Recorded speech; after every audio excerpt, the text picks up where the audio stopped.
Yeah, welcome everyone. Welcome to Clobbering Times, issue number 106/806. And we're here for some clobbering treks. I want to thank everyone. I want to thank, of course, first, before we get to saying hello to our wonderful friends who are here with us in the chat, thank the magnificent, wonderful, and the greatest first officer in the fleet, the amazing RAQUEL Briggs. Thank you so much for being here, my dear friend. I love you. I missed you all week. I saw your performance last night on Doomcock's Friday Night Frolics. You were exceptional, sir. And yeah, I'm so happy to be here. Thank you for that wonderful, warm welcome. You are the best captain, the best damn captain in the galaxy. And so it's a pleasure to be here. And yeah, I'm really excited about tonight. Indeed, we should can't get. I mean, I look forward to it all week, getting my Trek fix on there. Get some Trek going on. I know our good friends are looking forward to that as well. For example, our old buddy Ash S. Singh, part of the Golden Gate Gang. Ash, my friend. Sat Shri Akal. Good to see you. What she said, because I can't pronounce it. That's okay. I'm going to try that one, but I love you, Ash. The great Eric K. What's up, buddy? Mwah, mwah. I love you. I love you. Missed you all week. So good to see you. And I just like you a lot. And no kisses from me. Or what Tommy Lee Jones said in Captain America: The First Avenger after Peggy Carter kisses Cap, because I'm not kissing you. That's true. That's true. Yeah, I love that. But let's see. One of the, again, you up there, one of my favorite names out there, my friend, because it's just so comic geekish. The Phantom Outsider, because I love the Phantom Stranger, and I love the Outsider. Outsider's very obscure DC lore, but I know you know what it is, Phantom Outsider. So I love that, man. Yeah, it sounds like a very professional name. I really like it. Me, it just sounds like a geeky name, but I'm with you. Raymond Feliciano. Raymond welcome. Feliciano. So good to see you, fine sir. What's up, buddy? Good to see you. The great Lord Thoth. What's up, man? Yes, so nice to see you. Mwah. Avon lives. Long live Legion, buddy. Long live the Legion, my friend. Dude, Legion show coming soon, but only if you agree to do it with me. And yeah, please. I'll be watching that. I'll definitely be watching that. I get to talk Trek every week with such a wonderful person like RAQUEL, but I don't get to talk Legion that much because and he's probably not listening in case he does, that filthy weasel Carlos. You hear me? I hope you hear me, you little bastard. You need to get your butt back here. And I would say I love you, but I don't. I don't even care about you, and I hope you burn in hell. But I want you to join me for Legion. No, he knows I love. Oh, my dear, Maddie's daddy. What's up, brother? Good to see you, man. So nice to see you. Good to see you, bud. Whoop, I hit a button. Yeah, everyone's still here? Yes. Okay. And they called him Scuba Pete. He's the king of the Rumba Pete. What's up, buddy? Scuba Pete! I love you. Jesus is my king, 68. What's up, bub? So nice to see you. Welcome, sir. Thanks for the M's, my friends. All hail Mark C. Absolutely. Yes, definitely. Oh, look, there you go. Well done. I was going to put that, but hey, there you go. Ooh. Nice. I love you. Thank you. You're the man, bud. Thank you, Eric K. Appreciate you, bro. Let's see here. Oh, here it is. Here it is. We got to make it count. We got that name here. The number one name, chat name of all time. Are we ready, folks? No, are we ready? I know we're ready. All right, here we go. Let's see if I can. Dr. Hercule Monkey.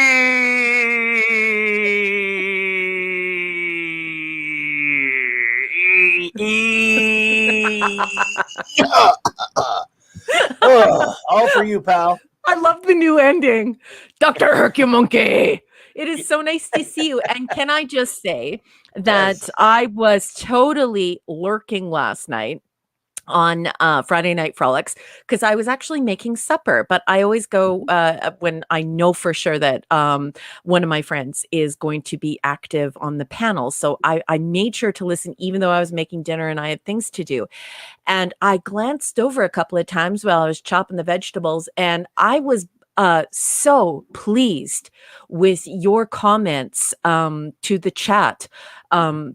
on Friday Night Frolics with regards to, everything that we've been discussing in the fandom as of late. And that's as far as I'm going to go on it on this show. But I would just like to say that your rhetoric was smack dab excellent. And I just loved every second of it. Oh, you're too kind. Thank you so much. I didn't think I wasn't sure I did all that fun, but I did have fun later with the trivia thing. That was fun. I don't know if you heard that, but yeah, Dr. Hercumonkey and you, both of you guys last night were just want to. Well, I appreciate that. You are too kind. Too kind.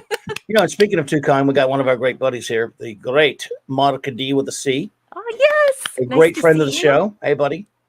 My old buddy Jed, by the way, tomorrow, Jed at 3 p.m. Central, or I'm not sure what it is. I think it's Central, but he'll correct me.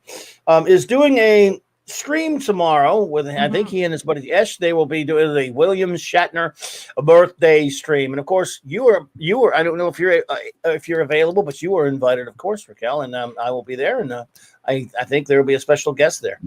Well, I will be honored to be on that panel with you, and I think it's going to be a bunch of fun. I think it's 12:30 Mountain, and I believe it's 6:30 p.m. UK time. So if you want to go and check your world clock, make sure you tune in, and please follow Esh Singh on Twitter as well as Judd. And if you follow them, you will find the URL to their channels. Please sub their channels and be there because it's going to be a lot of fun. Absolutely. And he's got a really cool special guest showing up there. Just make sure I've got everyone else here. Just want to be sure that we're getting everybody. Okay, I think we almost caught up in again this chat. Oh, good Lord. Well, Roof Korean is John Galt. So you're not asking who is John Galt. You know who it is. That's good to know because I've always heard the question from the Ayn Rand Atlas Shrugged. Who is John Galt? And this is the answer, Roof Korean. Hey, Roof Korean's here? That's terrific. Oh, right. You know him? Yeah, I know Roof Korean from the Pegasus Actual podcast. He's a brainiac. He's going to love it here. Oh, well, welcome. And he's already answered that age-old question who John Galt is, so I'm with it because I've wondered it for a long time, and I haven't read that book in a long time. But Captain Trek, welcome. All right, Captain Trek, buddy, thank you for being here, sir. I write these down because we get so many, and I like to say goodbye to them later at the end of the show and stuff. So I always like to write these down. We're like garbage memory here. I do believe we have caught up. Let me make sure, and I think we're finally. Man, this is a lot. Well, I want to thank everyone for popping in tonight. Thank you all. It is great to see you. We've got 4 episodes of Star Trek, the original series, for you, of course, because as you all know, we're reviewing all of real Star Trek 1966 through 2005, which is all the real Star Trek there is in terms of television and televisual and cinematic entertainment. So, the real stuff. So, tonight we are somewhere in the middle of, I guess, season 2, and I suppose we should you want to just jump right on it, or you got anything else to start with? No, just so happy to see all of you here tonight, and we're going to have a blast with this. We have 4 really interesting episodes to discuss, and there are a lot of social politics, so not partisan. This isn't political. There are lots of social politics around some of these very controversial episodes. So we're going to have a blast. And if you're at home and you're listening right now and you're not participating in the chat, you might not be, you definitely won't be able to see the visual that Clobby just put up on the screen. And that is of the book Star Trek 365, the original series by Paula M. Block with Terry J. Arrowman. This is a book that's been christened by DC Fontana, and it contains a lot of fact-checked and established facts, production and summary facts and behind-the-scenes facts about Star Trek TOS. And the reason why we're using that is because, a lot of that stuff that you're finding out on the internet it's not really reliable.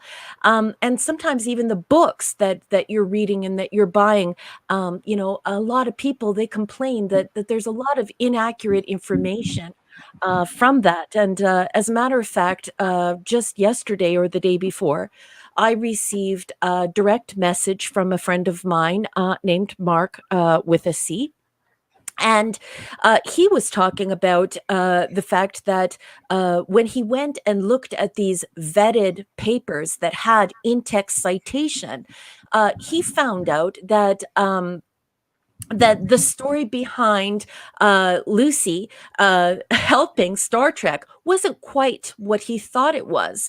And he Mm. actually made a very cool comment. He said, you know, once I started checking the veracity of these things, I now realize that I've read books and I've read stuff online, and it's not accurate. It's not telling the truth of the lore and the truth of what really happened behind the scenes. So Mark with the C was highlighting that it's very important to fact check, and it's very important to make sure that you're getting good publications with good information. And that's why we're using this one. And of course, that being that it was christened or baptized by DC Fontana.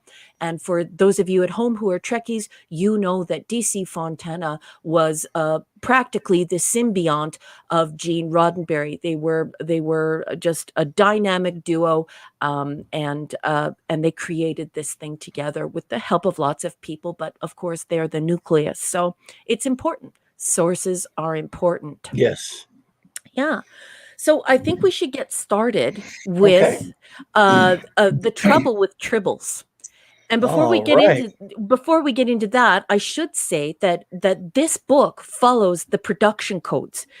It does not follow the broadcast codes. So if you're at home right now and you're thinking about watching this would be season 2, episode 15, and we're looking at prod code 42. And the reason why we're going through these production codes is because the younger generation, especially online and social media, they've been following these wikis and these blogs, and they have this idea that the people who created Star Trek were sort of sloppy and they made mistakes, and there are these continuity errors, and there's all this stuff that's campy and it's not good, and so on and so forth. But when you watch in the production code and you start to talk about the stuff that happened behind the scenes, you really find out that this show was lovingly made and that there are reasons why things happen. And so that's why it's important to watch in the production order. So here we are, folks. Indeed. At 42. Can you believe we've done 42? Wow. All right, man. We're getting it rolling, aren't we? We're rolling motoring today. along. So this Hell is the yeah. original air date of this one was 1967. Some of you in the audience have gone out and purchased this book, and some of you have had this book before. So if you're ready, please turn to the tile or the brick number 206, 207.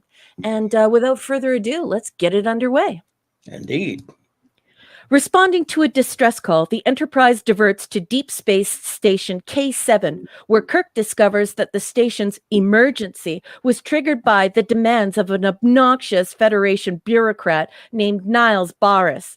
Barris insists that Starfleet, more specifically the Enterprise, protect an important shipment of grain that is being stored at the station. Kirk isn't inclined to comply, but when a Klingon ship arrives at the station demanding recreational privileges for its crew, Kirk decides to stick around, granting his own crew the same privileges. On the station, Uhura encounters a trader who offers her a sample of his wares, an innocuous little creature called a tribble. And that's when Kirk's problems begin to escalate rapidly.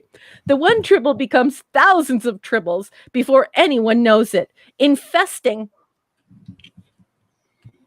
the Enterprise, the space station, and the all-important grain bin that Kirk has promised to protect.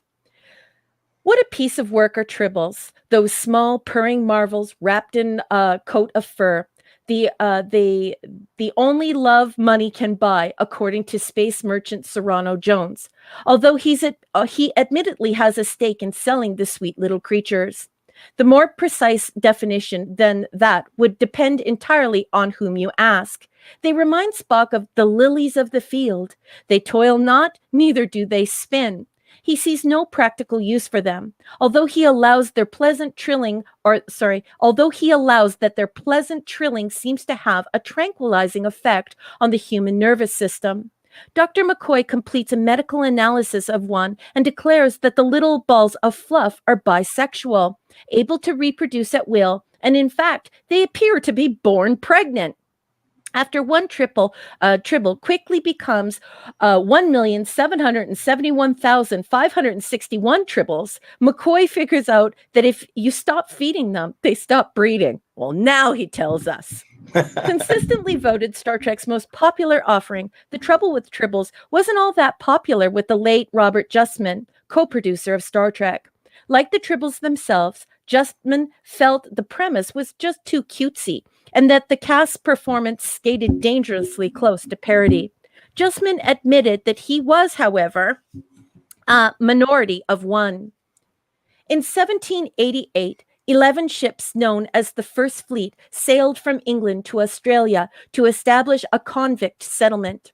Among the goods carried in that fleet were live rabbits, presumably destined as food stock. By a number of the rabbits escaped, and long before, their offspring had overrun the continent, eating to extinction an unknown number of native plants. That, in turn, left the land vulnerable to devastating erosion, an ecological disaster in the making that greatly affects Australia today. Writer David Gerald hoped to sell an outer space version of that story to the producers of Star Trek. And when he observed a friend's keychain topped with a pink ball of fur, he knew what inexpensive to produce prop would serve as his space rabbits.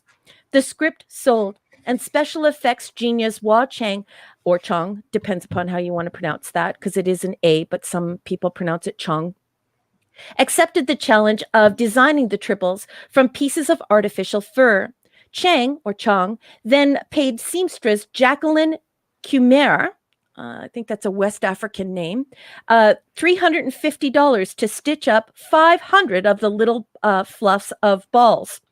The script called for a number of tribbles to move about, and that's where special effects man Jim Rugg, who handled the mechanical effects for the series, sprang into action. Rugg stuffed some of those tribbles with surgical balloons and attached air hoses that ran off stage. As hidden crew members squeezed rubber bulbs, the pulsating results made the tribbles seem like they could breathe. Rugg also placed a tiny wind-up spring motor into some of the tribble props so that they would crawl across the floor, and into others he inserted battery-operated motors cannibalized from toys. And that's how tribbles are conceived, regardless of what Dr. McCoy has to say on the subject. In 1996, the producers of Star Trek Deep Space Nine decided to craft a special episode of their show that would honor the original series, which was about to celebrate its 30th anniversary. Showrunner Ira Steven Behr charged his writing staff with the creation of something truly unique. And after a series of brainstorming sessions, the team hit upon the idea that seemed to fit the bill. The characters from Deep Space Nine would travel back to the 23rd century, specifically to Deep Space Station K7, the locale of the trouble with tribbles, to prevent the assassination of Captain James T. Kirk by a disguised Klingon agent, Darvin. And I think that might be Arnie, but some people pronounce the E and some don't. Everything about the concept was daunting, particularly thought of as expensive, but they tackled the most basic potential hurdles first. They needed new footage of Arnie Darvin. So many guest stars from the original series had passed away over the decades. Was Charlie Brill, the actor-comedian who played Darvin, still alive? The group was pondering this subject over pizza one day when fate stepped in, literally, in the form of Mr. Brill, who walked into the pizza parlor. He certainly seemed alive. Following this bit of serendipity, the writers were nearly convinced that their concept had been blessed. However, the story would also require cutting-edge technology. Could they seamlessly marry the DS9 characters into footage from the earlier show?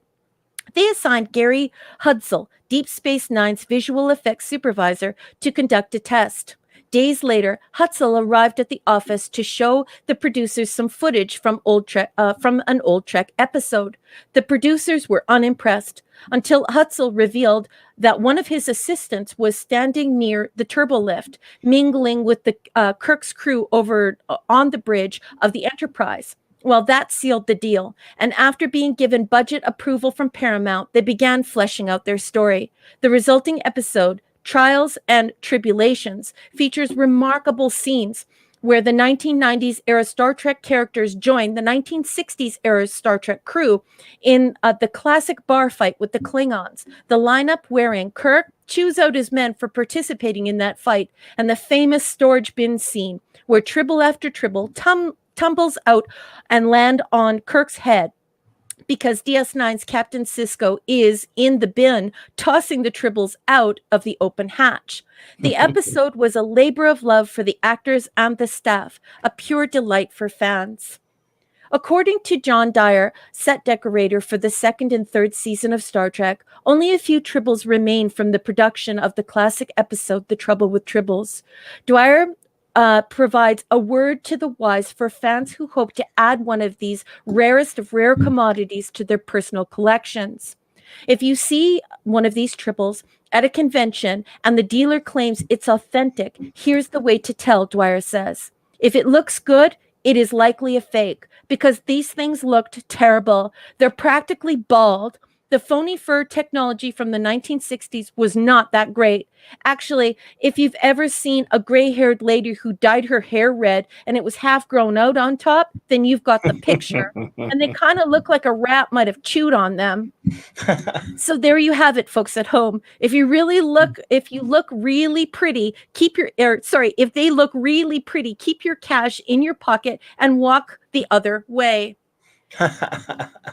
What will businessmen of the 23rd century wear? Judging by the threads that William Face created for Niles Barris and Arnie or Arn Darvin in The Trouble with Tribbles, professionals of Kirk's era don attire that men of our own era wouldn't find all that intimidating, which is to say, a nice gabardine in color that doesn't call too much attention to itself. And then, of course, they're showing a couple of these uniforms. And that is quite a lot of coverage out of the block text. It was a marathon to read. I hope it wasn't too long for you guys to listen to. I'm going to throw it over to Clobby. Clobby, what did you think of Block's coverage on this? I love that's amazing stuff. There's some stuff there I did not know. Let's see, the pizza parlor thing rings a bell, but maybe not. Maybe I just thought I heard, how that goes sometimes. I love that part of it, where there was a Charlie Brill or whatever the guy's name was who played Arn Darvin. That was cool, because I remember back when I first saw Deep Space Nine, I was surprised they got that guy, the same dude, Yeah. So that was pretty cool. I just love all this. I love that coverage of it and everything, because, it's always fun. So Yeah, great stuff. I have maybe like one friend of mine or one guy I know that hates this episode. Maybe, but other than that, I think most people, we talked about this a little bit last week, how Trek can be funny. It's funny how iMud goes right into this. But somebody was like, somebody said, it's like the parents went out and the kids were playing around or something, because you had two fun, kind of lighthearted, silly episodes. But as we've said, Trek can be funny and do it very well. The 3 comedy episodes are funny and enjoyable, and this one is no exception to that. I really really enjoyed it a lot, from stem to stern. It is, after you see Trials and Tribulations, which I've watched a zillion times, when you go back and watch this after that, and I know that was back in 1996, but after watching Tribbles trillions of times, and then watching that one later, it kind of it's a strange thing that you kind of watch. That you can watch Trouble with Tribbles now, and in the back of your mind, well, maybe not everyone, but I kind of think, hey, the DS9 crew's running around in there. We just see them and everything. Great episode, a lot of fun, very simple stuff, but Was it messagey? Was there anything like that necessarily? No. And again, we know that Star Trek is versatile, highly entertaining when it's not being extremely thought provoking with a concept, or really, really reaching your gut and your heart with a moral.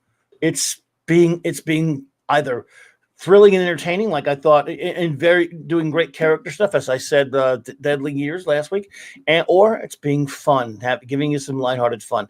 So this is just episode's a delight. I know people. I like I say, I know one person that hates it. Most people seem to be well disposed towards it. I don't know about you. Well, I don't know.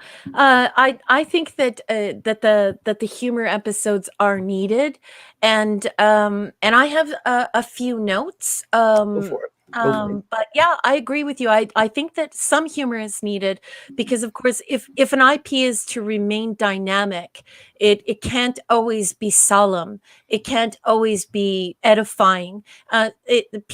Human beings need crescendos and decrescendos, and they need arpeggios. And when you're writing the song that's written on your heart and you're sharing it with people, I think that that it's got to have those peaks and valleys. Sorry for the mixed metaphor. So I'll get right into my notes. So as I was watching this episode tonight, a few things popped into my head. This may be some of the things you will read about this. It was nominated for a Hugo Award. It didn't win. But it was nominated. William Shatner said that the cast and crew had a ball filming this. So off camera, they had an absolute blast. And that's saying a lot because, of course, you know that this was right around the peak of the time when Bill was sort of struggling with his own ego because Leonard Nimoy turned out to have such a massive impact and had a huge fan base, and he was complaining about it a bit. So they had a blast. Jimmy James Doohan did his own stunts for the brawl in the bar. They apparently they tried to talk him out of it, and he was like, "Nah, I'm doing it." Takei is absent, and everyone knows already because I brought it up before. He was filming the Green Beret. Yes, Green Berets. Green Berets, sorry, yeah. Yes.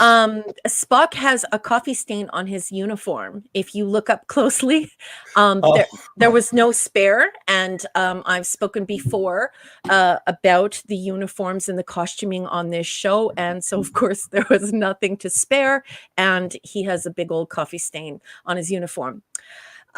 This episode so resembled a subplot in the Rolling Stones in the 1952 novel by Robert A. Heinlein. Oh, yeah. That he was paid copyright fees on the down low. Wow. And one of my final notes was, I am disgusted by the Drek that treats these pets as food, like eating a family member, like a dog or a cat, and even saying that they have human DNA. So when he was talking about how you can't get the on-set tribbles, there are real tribbles that you can get, and I sent you some photographs and some video on that through Twitter. So I just wanted to share with people that if they are, yeah. So if you don't want just something that somebody sewed together at a yard sale and there's nothing really special about it, I want you to know that in 2008, they did make some of these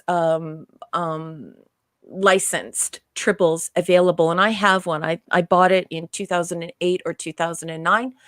I actually have two of them. I have one that it was made by my Star Trek group because I'm in Starfleet International, and we had them for sale to raise money for charity. So I usually wear that one in the collar of my shirt, like Uhura does in this episode. But I usually carry my actual licensed tribble because it's animated, so it does the cooing and it also does the screaming and crying if you go near a Klingon.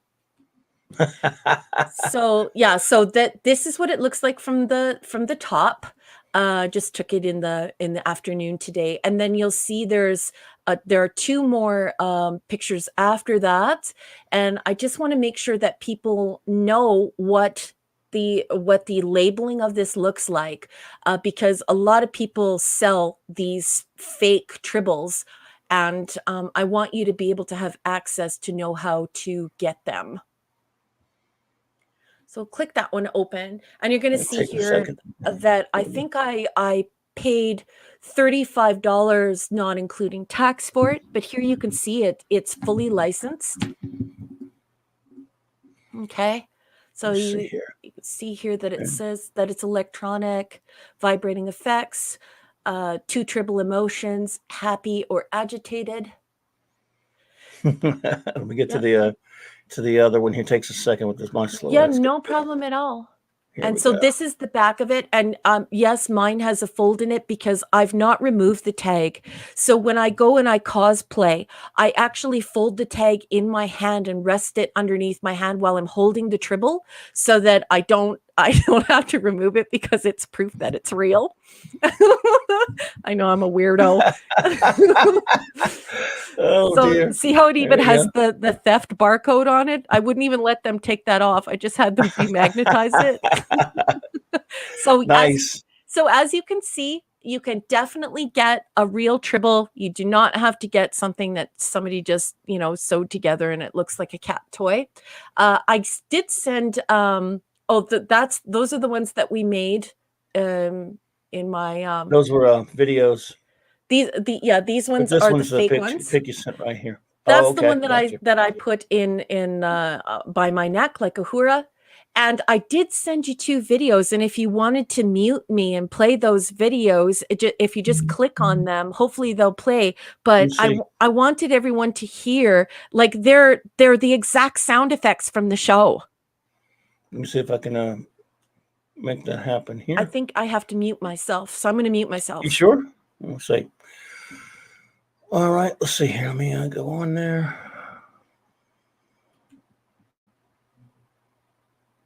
It's not playing. All right. Oh, there we go. Can you anybody hear that? I don't know if they can. Oh, what's wrong with this thing? It's my stupid computer. So, come on. Well, let me turn the volume. Let's try it now.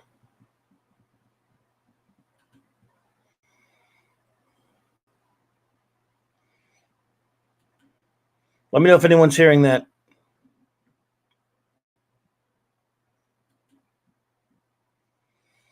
I don't know if they're hearing it. I'm hearing it. Okay, well, that's all right. But just so that you know, just so everyone knows, the purring and the agitated cry with the shaking.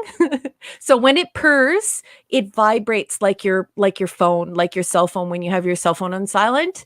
And when it's agitated and frightened, and a Klingon is near, not only does it scream identical to the episode, but it also shakes. So in a way, well, not in a way, they 100% improved on the technology, so they didn't have to cannibalize other toys to make these ones. There are licensed ones out there that you can get. So fear not. Definitely go out and get one if you can, because they are a scream at when you go to the conventions. They're wonderful to have. And Gotcha. I just wanted to address the fact that, underneath that, I've sent you a couple of pictures too of the new Star Trek.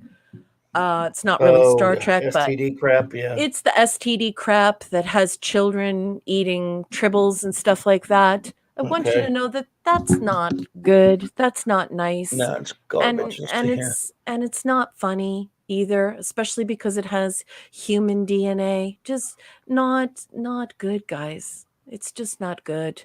I think these images are absolutely disgusting. It's very clear that at one point, Kirk is even worried about their welfare. At the end, he's like, what did you do with them, Scotty? And this mutual admiration society keeps throwing it from one to the other.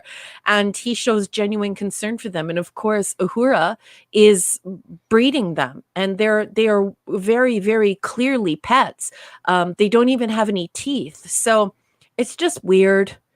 this is not what you should be teaching your children. Yeah. And these images are disgusting.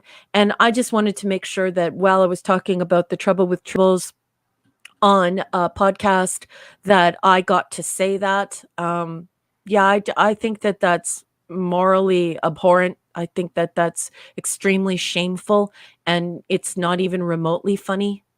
It's weird. Garbage from hell. Absolute garbage from hell. Yeah. So sorry. Yeah, I know everyone. We couldn't get. I can't make the audio work on this thing. I got a garbage computer. I'm sorry about that. You would love it though, folks at home. Oh my goodness! Like they use the exact sounds from the actual episode. So, if you can get one, just make sure that you get one that that has like the CBS licensing and logo and stuff on it, and they're a crap ton of fun. Just when you go to the convention, people will want to touch it. Just don't let people touch it because the fun fur does not last very long. And so I actually spray mine down with Lysol and then give him a little brush. He gets a little brush between conventions. Oh, Jobber, what's up, man? DD Myers, hello there. Hey! Project Story Time. What's up, buddy? But yes, I'm with you. That was, for those who don't know, STD, that horrible STD, which is what it is, had an episode. They did these garbage things called short treks. And one of them, they thought they were just absolutely hilarious. They had basically a guy who they retconned the origin of tribbles, where some idiot scientist had created them for food or something like that or whatever, and then they ate them or some crap. And he used his own DNA or whatever to make them. So it's basically cannibalism. So he crossed his DNA, garbage. Human DNA, with tribbles, and so that makes it extra weird. Like what? It's so bad. Yeah, a bunch of crap, everyone. So yeah. Box. Let's say, is that boxing? Box night. Is that box night? Is that supposed to be night? I'm sorry, I can't. I don't know. It just jumped. I don't know where she went. Oh, here we go. Box. Yeah, I think that's night. I got you. Box night. Yes, night. Okay, I can see. Because of the way my mic set up, my screen is way away from my eyes, and I'm blind. So sorry about that. Box night. Welcome, and thank you. It's good to see you there. Nice name. Yeah. And yes, but yes. So anyway, trouble with tribbles. But welcome. I guess we say. There we go. Trouble with tribbles is. You want to go back just to finish up the episode, or? Yeah, let's do it. And yes, Eric Case says, "Thank God I never watched STD." Yeah, me neither. Yes. It's disgusting.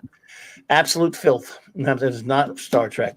They will not get a single penny of my money, and they will not get any of my time. They will not get any vanity metrics from me off of social media, and they will not get a nickel of my money.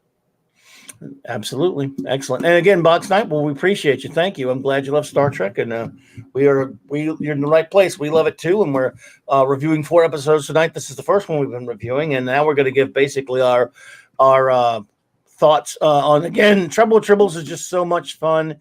It is a classic. This is one of the most well-known Star Trek episodes ever, and rightly so. It is just, again, thoroughly entertaining. You get it because you're talking earlier about how I was talking earlier about the humor episodes. You know, humor is real. Mm-hmm. Humor's part of life. So if the show was completely somber all the time, and it wasn't, it had humor mixed into serious episodes. But it's great to have one just kind of cut loose a little bit. Yeah. This one is fun. This one, again, so many classic scenes. I don't even know where to begin. Stanley Adams, by the way, would return to voice Cyrano Jones on the animated series of More Trouble, More Tribbles. So again, just delightful. I love the bar fight scene. Yeah, I love so many scenes. Just to go into all the scenes are just so much fun. This is a very quotable episode as well. It is. Quadro Tridacale. Has everyone heard about this wheat with me? Not everyone. It's a Canadian wheat. It's a Russian invention. Yeah. That's what they're saying, right? Yeah, it's a Russian invention. Yeah. Yeah, just a lighthearted romp. So much fun. I guess probably my favorite bit is Scotty. I mean, at the bar, I just, oh God, that, and then his scene later when he explains to Kirk, when Kirk for a second there thinks Scotty punched the Klingon because to defend his honor, because he compared him with the Regulan bloodworm and the Denebian slime devil. Yeah. Oh God, we like the Enterprise. We really do. Yep. That sagging old rust bucket is designed like a garbage scow. Half the quadrant knows it. That's why they're learning to speak Klingon. Yeah. Oh God, Duhan, that's one of my favorite moments of his. Laddie, don't you think you should rephrase that? Oh, good God. Yeah. And it's so nice to see William Campbell again. You're like, oh, yeah, there's the Squire. The Squire is now the Klingon have got those. Yeah. Yes. And I thought that he did very well. Oh, hell yeah. It's even fun. And we're going to do all of Trial and Tribulations down the road when we get to Deep Space Nine. But it was even fun when, Dax talking about him, like, which and again, another thing that kind of tickles me is when I think about that, I'm going, when she says, I'd love to see Koloth in his prime, because he once told me that he traded insults with Kirk near the Klingon border. And I'm going, yes. Did he tell you that he looked like a beatnik and, an early 60s beatnik then instead of a bumpy headed Klingon? Did he tell you that? But, neither here nor there. Because that was actually a fun scene in that when he goes, those are Klingons? What happened? Some kind of viral mutation, and of course, and again, that was before they, went ahead and fixed it on an Enterprise. Yeah. So, welcome, JT Kirk. Yeah, I like that. Yes, I didn't mean to say that it should be holding garbage. I meant to say this be hauled away as garbage. I love it. But I forget that guy's name, but I've seen him in a lot of stuff.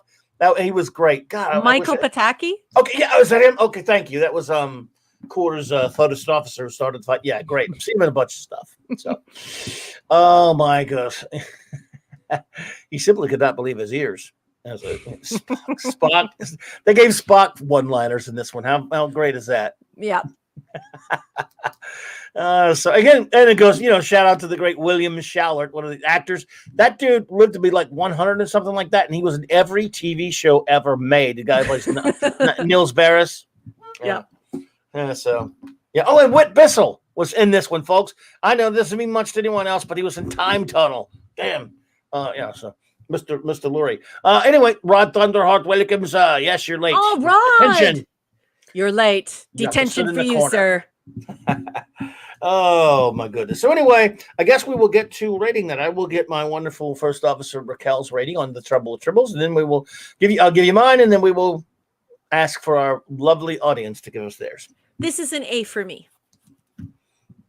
Excellent. It's definitely an A. It was so much fun when I was a kid in the 70s. Watching this, I thought it was amazing. It was just cool. And even as an adult, I think it's just hysterical. I love seeing so much of Scotty. I love the little tribbles. I just think that they're just so cool and so great. And I felt so proud of myself in 2008 when I went and got an official tribble and I can walk around the con with it. And yeah, I love this episode. It's an A for me.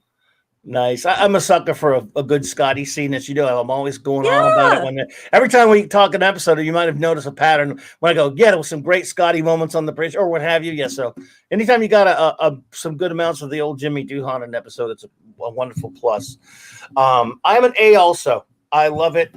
It's just, again, it's a classic. It is just a sheer delight and a wonderful piece of Star Trek entertainment that you just could sit back and have a little bit of fun and have some wonderful quotes, and it's great. At least I think it is anyway. And now I will ask our good friends in the chat to please give us your ratings on the Trouble with Tribbles. Throw it up And also any comments you have, please attach them to your rating. And when we throw it up in that marquee and we're all talking about it, we'll get to hear either, why you rated it that or any additional comment you might have. So go ahead and throw them up. I transported the whole kit and caboodle into the engine room. Will there be no trouble at all? I love that line. And he just delivers it so smoothly. It's like butter, baby, like butter. That was fantastic. It was just so great. I love it. A B+ from the great Eric K. This one is fun. Love when they have Scotty Moore. Yeah, me too. Everyone in the world knows what a triple is. That's true. And now they adorn women's handbags and whatever. and again, as mentioned before, Maddie's daddy used to come to my comic shop. I know Eric K is going to bust my chops over that one because I was selling a bunch of those triples, like you got. And I had tons of them. We had tribble fights. We were throwing tribbles at each other, all that kind of stuff. That was a lot of fun. Let's see here. A++, bunch of pluses for triple math. Yes, a lot of triple math. Yeah, coin flippers. Okay, just wait for Raymond Feliciano. I have to go back like freaking 10 pages. That was something. I just want to give the number out. Oh, here we go. For Raymond Feliciano, 1,771,561 pluses behind that A, Raymond Feliciano. Oh shit! Well done. Oh, the love of the gold card. It was and then was it? Dax tried to say that in Cisco stuff. Thank you. Yes. Let's see here. All right, we need some more ratings, folks. We want some more ratings. Let me see. Here we go. Jesus says A-/9.0. Terrific tale that takes TOS DS9 to tell thoughtfully. Triple threat treat. I like it. Well, that's a tongue twister. Yeah, thanks a lot, dude. What are you trying to do to me? Why didn't you just put red leather, yellow leather behind that? Yeah, dude.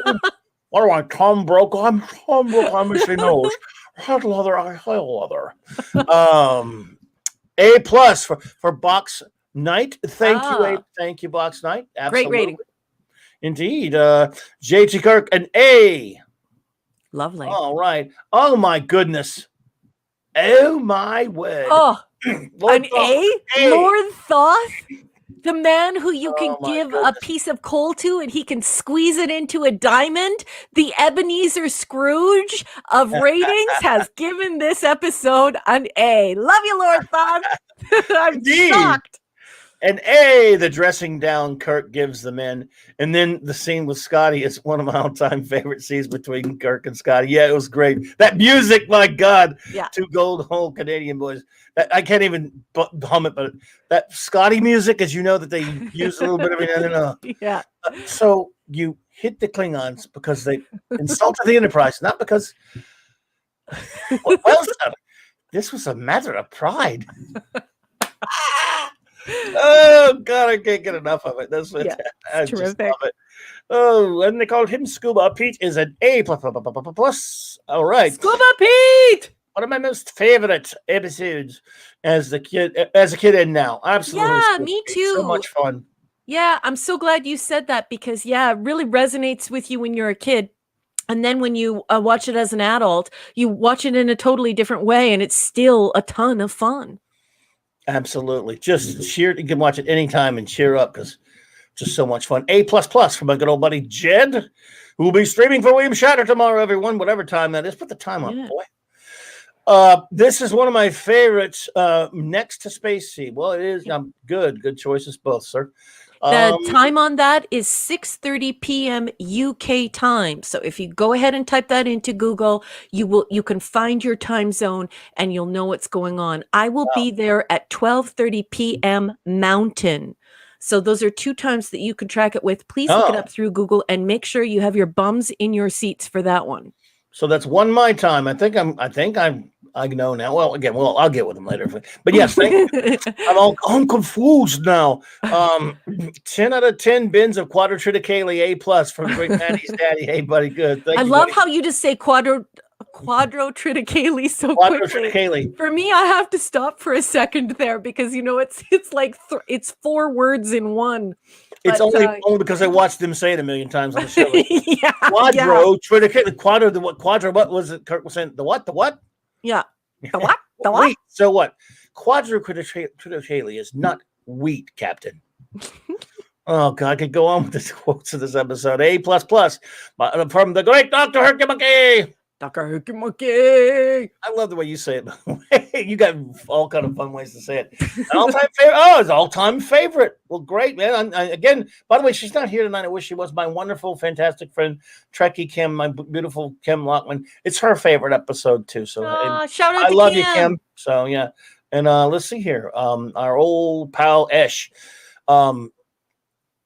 Half loved this episode, or what's that one? No, I think he's saying one of two. So Gotcha. we have to find his follow-up comment. So one out of one of he two. half loved it. I'm sorry. Let's see here. Love this episode. A+, the hysteria of the multiplying tribbles combined with the tension of the station. Yes. And then Scotty scene in the canteen. Yeah. Chef's kiss. Yeah, man. I tell you, I love it. And then we got, let's see here. 2 out of 2. Also, I watched iMud finally. Oh, yes. He didn't get to see it all last week. Yeah. Largely good and pretty interesting. So a B+, but was really funny episode. An A for the comedy. Oh, righty. Well, I appreciate you. I love your thinking on that. I like the way that you considered all the aspects of the episode. Indeed. S is the man. I appreciate you, man. Look forward to talking to you tomorrow if you're going to be at the stream. 9 out of 10. It's fun, and I enjoy Kirk. Who doesn't like seeing Kirk get dumped with the tribbles on the episode, get dumped on in the entire episode, but ends up with the last laugh. Great fun from my good buddy, Project Storytime. I appreciate you. Agreed. Raw Thunderheart. This is a classic sci-fi Star Trek. A-. Indeed. True. We're almost staying completely above the A range, so it's averaging out way to the A range. Then we have I think we had 1 B+ or something. I mean, if I can't, that was Eric. He's always trouble. A 5 out of 5 Danubian slime devils. I think is a Danubian slime devil. Well, that's my opinion too. This episode was pure fluff, literally. Yes. The backdrop is serious, Cold War, but Kirk and crew give us plenty to laugh about. Will someone please? Please close that door. They don't like you, Mr. Darwin. I wonder why. Yeah. Oh God. I'll go watch it again now. Where am I? Where were I? Let me make sure I got everybody. I'm sorry, everyone. I skipped. Let's see. Oh, Clobbering Times used to reenact the bartender a tribble. Oh yeah, the scene where he goes a tribble. I kept picking him up. I picked him up, put him on there. A tribble, and of course I didn't have that goofy music that was so much fun. But yes, putting a tribble and putting him on the desk because I didn't have 50,000 of them either. Oh God, yes. Mark D with a C. Oh, you already rated it. There's the number again. Laugh it up, fuzzball. Hey, you crossed your IPs there, brother.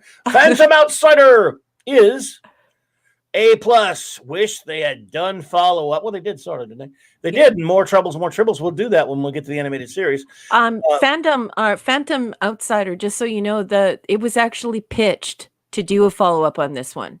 And it was and basically everybody got together and they said, look, like I think this is too much comedy. And as you know, like Justman said, that it was bordering on parody. So they put the kibosh on that. But Phantom Outsider, it was pitched. They did have an idea to pitch a follow-up episode on this one. So just so you know that. And then for some reason, again, I guess Roddenberry wouldn't hate it too much because he did it on the animated series. So yep. Yeah, but giant tribbles. Let's see right there. Let's see here. But where else? And see if we got Ace Cast Iron, yo, bro. Hey, see you, buddy. Ace Cast Iron. 1701A. Oh man, good to see you, bub. Always appreciate you, man. Always appreciate you, bud. Let's see here. If we got anybody else. Just making sure. I think we may have got it all. Yeah, Maddie's daddy at 57 minutes past the hour, he says, when saying quadrotriticale, you have to pace yourself and stay hydrated. Yeah, because it's like when you're reading it, it's not the same as if you're just listening to it and then you're like copying it. Because of course, quad means four, and then or. So we're talking about the little morphemes in the word. So then or, I believe that means like it's imparted into it. And the trit, I'm not sure what that means, and Kaylee, I'm not sure what that means either. But it's for induced. I think maybe the vitamins.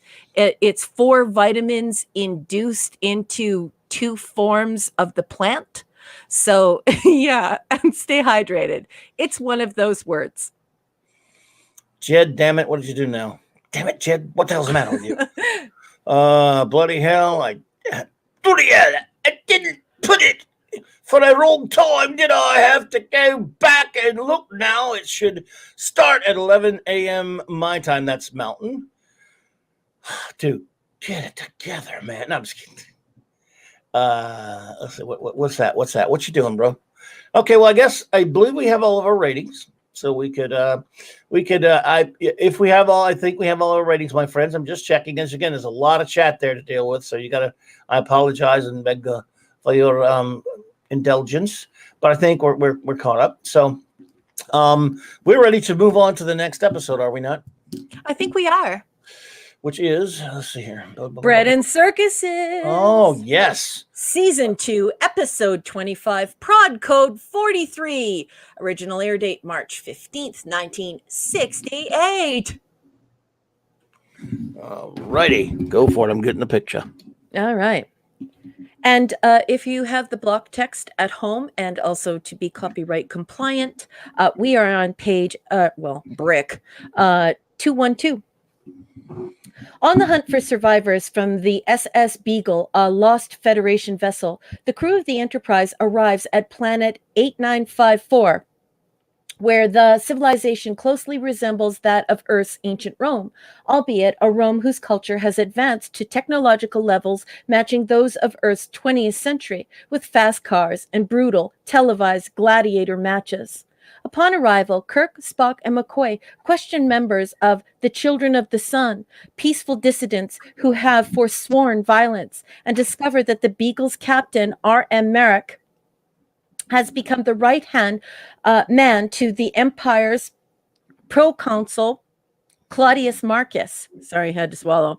Confronting Merrick, Kirk learns that the former captain allowed the proconsul to enslave the Beagle crew and throw them into the arena, where most of them were slaughtered in battle. And now the proconsul wants Merrick to convince Kirk to do the same with the crew of the Enterprise. From the earliest days of Hollywood cinema, the fates of Paramount Picture and Cecil B.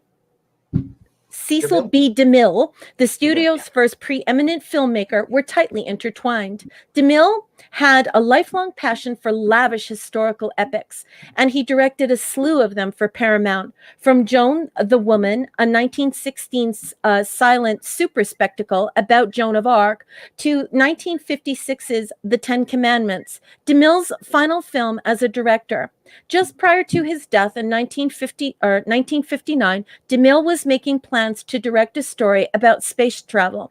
He never had the opportunity to film his science fiction epic. Nevertheless, he managed to make an impression on the 23rd century via Star Trek. As Bread and Circuses was about to go into production, the producers were given permission to borrow props from Paramount's storage vaults.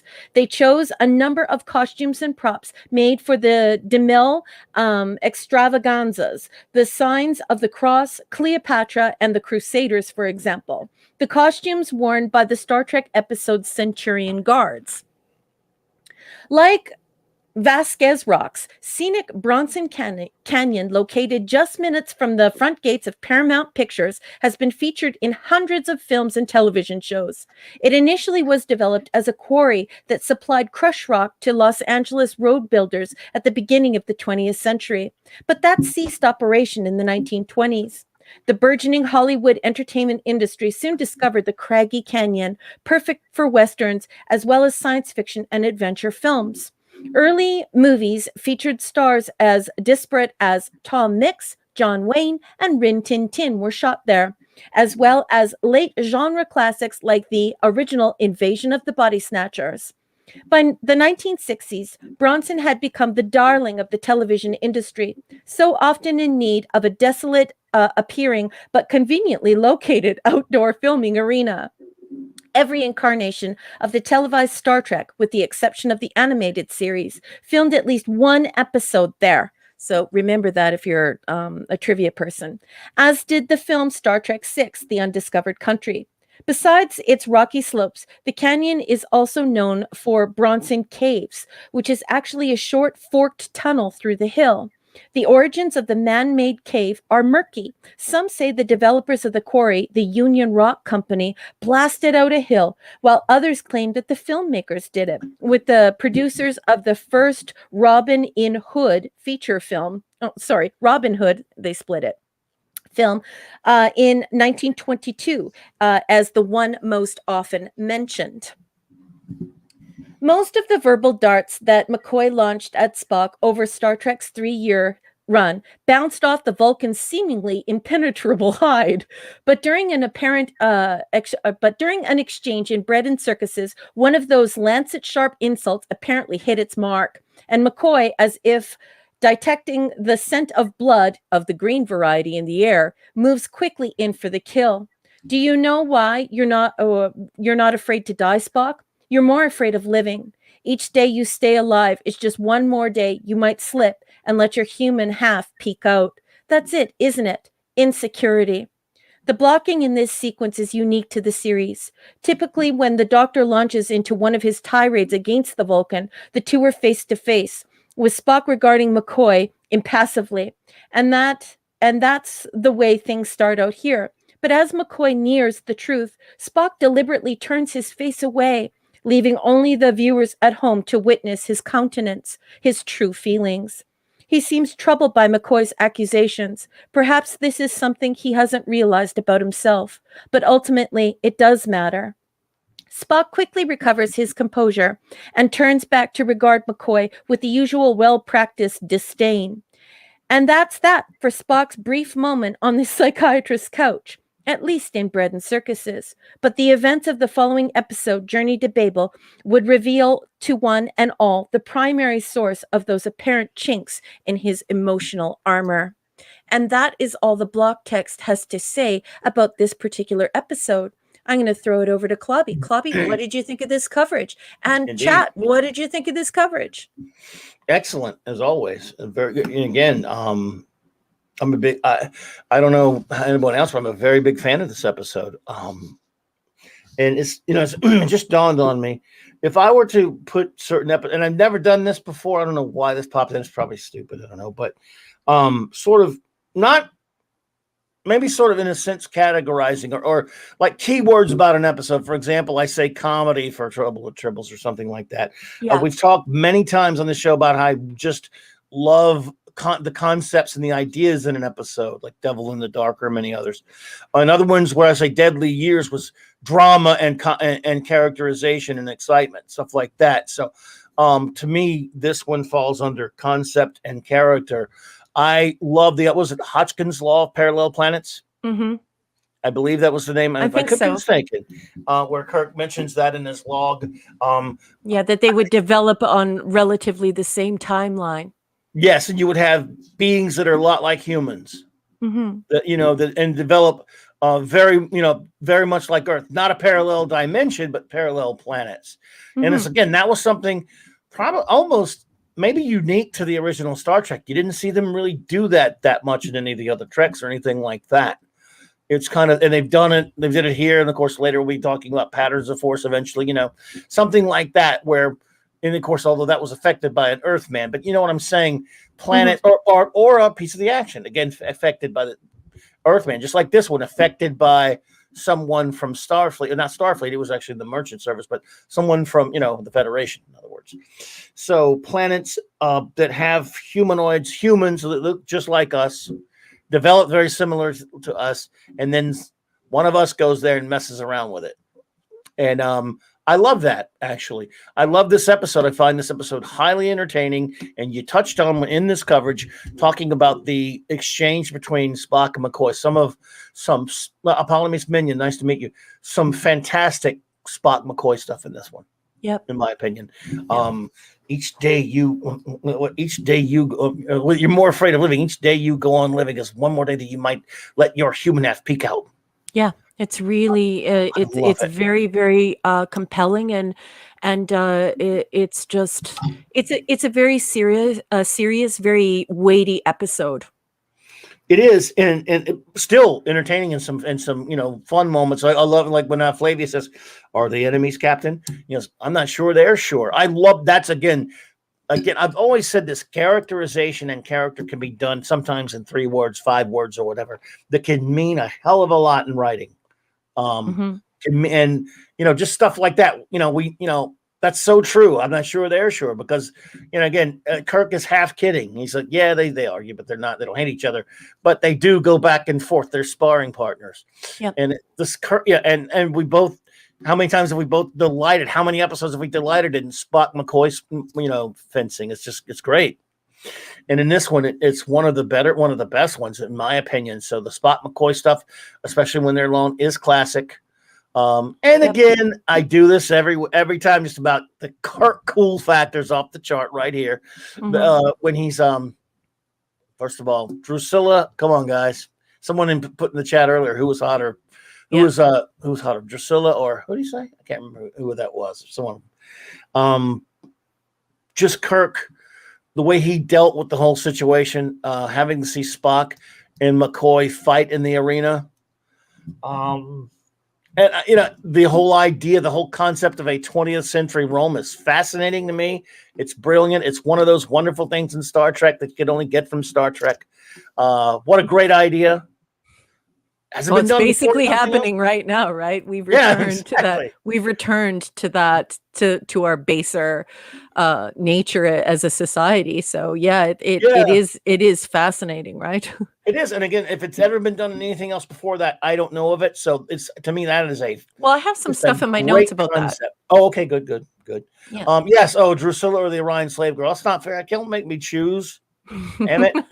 I love them both. My God. Okay, maybe Vina, but come on then. I like that Lord Thoth, when you were talking about the different attributes of what makes this this episode great.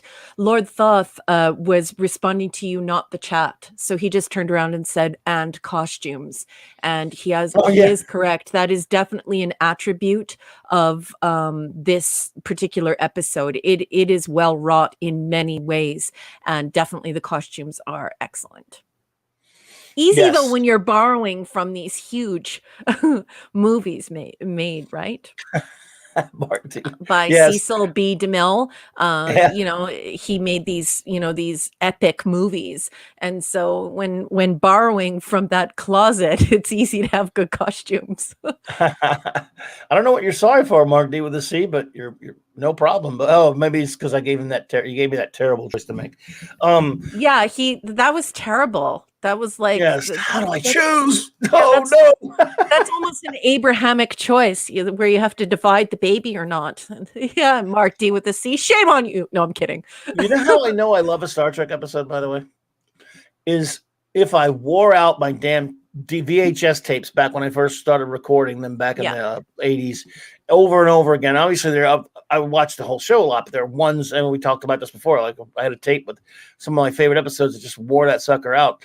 I could not even tell you how many times I've watched this one. I don't know if everybody else likes it as much as I do, but I love the 20th century Rome concept. Yep. To me, this is a front to back wonderful episode of Star Trek because I love where Star Trek can take you, and really there's never been anything close for something like taking you to some of these places. So I love it. What do you think about, or you got Project Storytime says that was Solomon, not Abraham. I guess I'm thinking about when in the Abrahamic Bible where Abraham was asked to kill his son, I think. Yes, and Solomon was to divide the baby. You are correct, Project Storytime. Abraham was asked to kill his child on the altar, and at Okay. the last minute he said, "No, I'm not going to do that." Or no, he said he would do it, but God was like, "Yeah, you don't have to do that." And Solomon was the one to divide the child. You are correct, Project Storytime. Sorry, I'm No an problem. agnostic. Well done. Yes. But it was, yeah, I did. And yeah, I like that line. I like that huge sun worshiper. Yeah, because Flavius was a fun character as well. I forget that. I've seen that guy and stuff, of course. But I can't remember his name. But a big, I like that huge sun worshiper. He was a good character again. Rhodes So, Reason is his name. oh, okay, good. And Yeah. the guy that played Pro Counsel and Merrick, both excellent. I've seen that guy a lot of times. The guy that played Pro Counsel in that one again. So Logan good. Ramsey. Look, okay, yep, and a bunch of stuff. I think it was in Walking Tall, but anyway, and a lot of stuff. So yeah, there you go. Fine, supporting performances, a wonderful concept, and to me, just a highly entertaining episode. Yeah. So go for it. I think you have some notes. Yeah. So first, I just want to start off by saying nobody here speaks Latin. Latin is a dead language, so don't correct me because I don't speak Latin. But guess what? Neither do you. So I've written about this quite a bit, the philosophy behind this idea, this bread and circuses idea. But I'm usually writing about it. I'm not usually speaking it. And like I said, Latin is a dead language, so please nobody jam your nose in the air and act like you speak Latin all day long and you're fluent, because you're not. So anyway, panem et circenses, I guess is the Latin term for it. Is an ancient Rome critique. It's a metaphor, also known as bread and games. A poet named Juvenal from the 1st century coined the phrase to describe how politicians manipulate the public and get out of the work of public service and the risk of public policy. So they don't put ideas forward for fear of being criticized. And they do this by distracting the masses with base preoccupations. Juvenal's critique was of a selfish public unwilling to accept the responsibilities of individuals in a society, choosing to ignore civic engagement. So those are some notes that I made while watching this episode. If you've never heard of this poet, I definitely suggest that you look into this concept. It is a very, very cool concept. And it's one that I've written a little bit about, and it is an expansive concept that I hope that you will be interested in, and you will go and look it up. But yeah, it's when you sort of change the dialogue that's happening internally in humanity or in the society you're ruling, and you shift that gear inside of them to sort of go to their more base qualities, and to think of themselves only, because it's so risky to put yourself out there and become civically engaged through either volunteering or through politics or through donation or even through voting. It sort of leaves people feeling sort of inert unless they're serving themselves. So this idea of bread and games, it's not just a literal idea. It is a very high-minded idea that comes from some very high-minded philosophical poetry. So I hope you'll look into that, and I hope you'll forgive me for not speaking Latin, because I know I forgive you for not speaking Latin. People are speaking Latin. They're speaking Latin in the chat, but I can't see all the chats because it's going by on me fast. Also in my notes here, I have Gene Roddenberry was rewriting and refining this script as it was shot.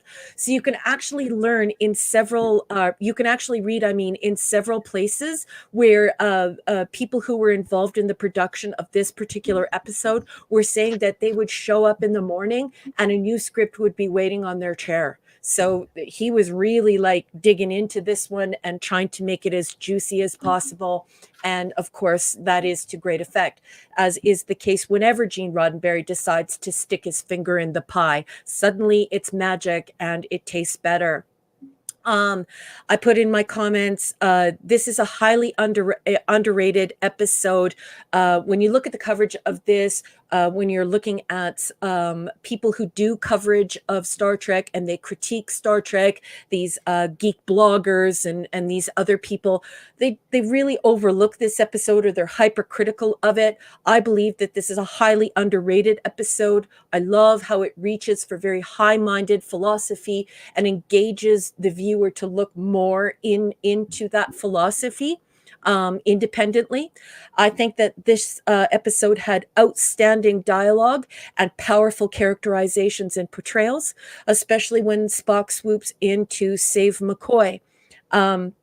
Also, we see some very powerful writing when the proconsul turns around and says, "Swords only."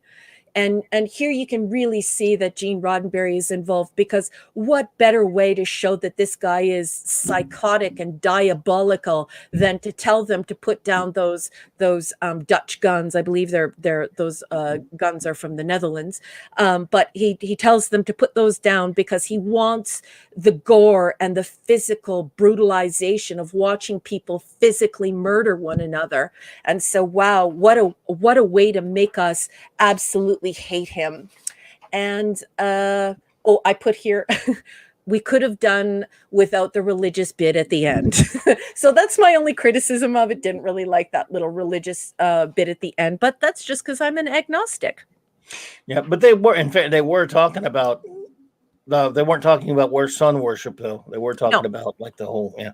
But it was, I hear you. But I don't know whose idea that was, but I always found that interesting, actually. But you could tell why Gene Roddenberry was rewriting, because we all know how he felt about doing that kind of stuff. He did not like didacticism. He did not like religion. He was moving from humanism into being an atheist. So you can definitely tell that although Gene L. Kuhn and Gene Roddenberry wrote this one together, I'm not sure where the kernel came from, like the little seed of where the idea came from. But it's very obvious that that he made some concessions here, perhaps for the network and to please the largely Christian audience in the United States. It was also a socio-historical norm at the time, whereas we've sort of moved away from that a little bit. But that's my only critique of it. Yeah, like I said, Maddie's daddy loved it. You didn't, but yes. There you go. It didn't. I mean, you know what I liked about it is, whether I believe anything or not, I liked that it was that parallel development planet thing again, where it's just happening in a different century. So where, because if I don't know, I like the concept of it. But this again episode, as you talked about, underrated in my opinion. I love it. So many great character moments. You talked about some of the moral quandaries there, where again, real Star Trek, for those people who have constantly pushed this crap about when defending filth like STD or whatever, they say Star Trek was always political. It's not political. It's philosophical. It does tackle political issues in some respect, but it's not heavy-handed agenda pushing. And for example, the argument between Spock and McCoy in Proconsul's chambers about, whether, the pros and cons of whether this society is better than Earth. Mm-hmm. That argument's fascinating to me. And, it's because, and Spock, as being his usual pragmatic self, putting counter arguments in there. And I just love that exchange. Mm-hmm. And because Star Trek is best at posing questions. Sure, it takes a position, a moral position, many times, but it also offers the other side of things a lot of times as well. Yeah. I enjoy that. And yes, Captain Merrick, bit of a redemption there for him at the end. He's obviously he's done a lot of damage to this society, and he's to his crew. What he did to his crew of the SS Beagle, when the last of his crew they see being killed, William B. Harrison, the last of the barbarians. I just found the whole thing, just this episode, this concept, fascinating and exciting and fun. Yes, fun because there's some fun character moments. Like I said, the Spock McCoy stuff is brilliant. You even got a few little bits of Scotty on the bridge plotting to save their bacon again, which he does. Scotty, man, what would you do without Scotty? You guys. Yep. So yes, you bring this show's ratings down. I will do a special with this network's ratings down. So we'll do a Yeah. special on you, Yeah. Flavius. So all in all, if there are people that don't like it, I don't get it. I've watched this one over and over again. It's just flows so well. It's so well written, great character stuff, a wonderful concept all around.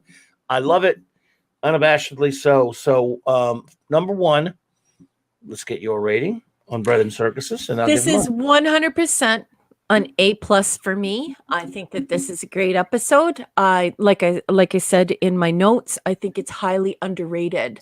I wanted to say to Steve Mitchum, yes, I 100% respect that, and I think that that's wonderful. That gave you something to feel good about, and I really respect that. And I also love Mark D with a C's commented 23 minutes past the hour. He says, "This is the world that Khan envisioned, ruled with an iron fist, with no freedoms, but a world at peace." And isn't that a scary idea? Yeah. The seemingly benevolent dictator. So lovely comments there. Project Storytime, that's one I wouldn't go along with you with too much, because I do love that they're parallel Earths, not just parallel dimensions, which is easy, like mirror stuff. I like that they're Earths, because to me it does make sense that we wouldn't be yes, it makes perfect sense that they're alien worlds where they're aliens that look completely different from us, developed and evolved completely different from us. But it also makes sense that we wouldn't be the only one with people, human beings in the case, that look just like we do. That's I'm not saying, because I know because of budget, a lot of times aliens on the original series look like people just with painted or some crazy ears put on them or whatever. But I also think there would be a lot of planets that where people kind of look like, developed the same way as us, because space is so big. And if they did and they were like us, I think it's, I can buy into the concept, because you can do a lot of things with it, that the planet would go along similar lines in terms of its societal evolution. And it does also show that Gene Roddenberry is extremely intelligent, because, I've known since I was a kid that he always pushed this idea that when we reach out, what reaches back might look like a dung beetle. It could be a massive gas, and no beans are present. I'm kidding.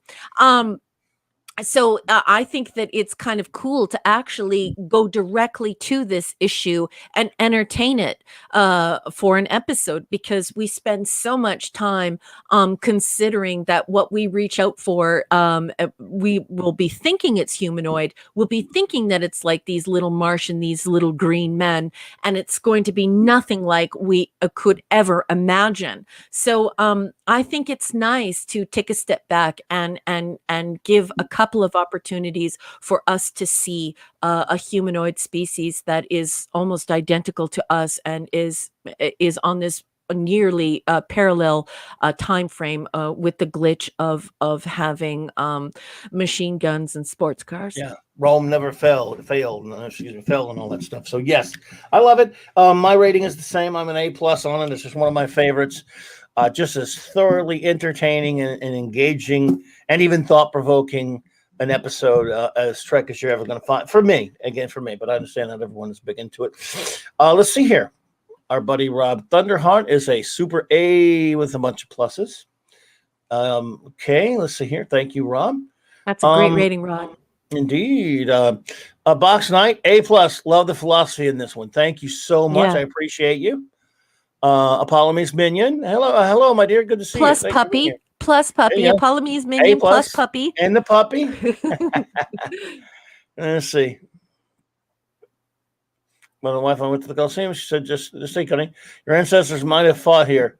Let me tell you in English. Reply, my ancestors probably cleaned the lion cages. What a beautiful thing to add. See, this is what is so wonderful about having an international community, having an international conversation that is so textured, that is so dynamic. Steve Mitchum, that's such a great comment. Yes, indeed, buddy. I have many Italian friends that are so close to me. I almost consider them family. So just, what a great comment. B- from Lord Thoth. So he's back. He's back to You're business back, as buddy. usual, Would have folks. rated this a C, but I love those Roman costumes and the Spock McCoy dynamic. Mhm. Dude. No, I'm just kidding. He's back. He's back to Nah. his regular MO, his Nah. modus operandi. I miss the old Lord Thoth. There he is, man. More Latin for you. Badly said. Solid A+ from our bud Raymond. Feliciano. Thank you, sir. Project story time is an 8.5 out of 10. That's a good score. Thank you so much, Project. Let's see here. Let's see if we can find some more. Jesus is an A+, 9.6. The circus was great. Now give us bread and we'll be happy. You rascal, you. I give it is an A-. Love the Roman theme. Indeed. Jed is gonna be a B. Let's see here. I'm kidding, Jed. I'm totally kidding, Jed. I love you, Jed. I'm totally kidding. That was actually for you screwing up the time on your show, though. A 5 out of 5 circus rigs. Maybe not realistic, but yeah, maybe not. But nothing. What is? But the social commentary is spot on. Great scenes with Spock when McCoy and Spock. Oh yes, with a wink and a nod to religion and philosophy, of total love and total brotherhood. Yes. Great comment, Mark D with the C. Love you. Indeed. 10 out of 10 sun worshippers. May the blessings of the sun be on you. Yeah, and if you're at home and you're not active in the chat, he all capsed the SON, which is a correction at the end of the episode. So very clever, sir. Ace, I'm not even going to try to say that one, brother. I don't know how. I'm the dumbass because of Sivas Canligo is tanctamium. I don't know. A, but he gets an A. Well, nicely done, buddy. Good job. Let's see here. 20th century Roman Empire and beautiful dialogue between McCoy and Spock, where he made Spock realize his insecurities, and I love that scene. And in split second, Spock succumbed to emotion and become vulnerable. A star. Let's see here. See if we got any other ones. Yeah, the Lord is back. Yes. Who said that? Who said that? Mark D with a C. Mark D with a C. Did you actually say the Lord is back? We know what he's talking about too. Yes, that's great. I love you. You're so funny. Indeed. Phantom Outsider. A, interesting. If the message got out into the mainstream, how quickly would they move into space? As they already know, there's a life out there. Indeed, sir. Indeed. Wait until we get to oh man. What? Show me. Put it up. It was just he was talking about us being stingy. Where do we get the void? Wait till we get to like it's gonna be steady D's. Yeah. A+ for me, says the great Dr. Hercules. Off to bed. Have a great stream. Thank you, man. We appreciate you being here, Dr. Hercules. I don't want you to go. We love you, Dr. Hercules Monkey. Dr. Hercules Monkey. Thank you, buddy. It's good to see you, man. We appreciate you being here. And I hope you have a great night, my friend. Yeah, have a great week. And once again, excellent comments last night on Friday Night Frolics.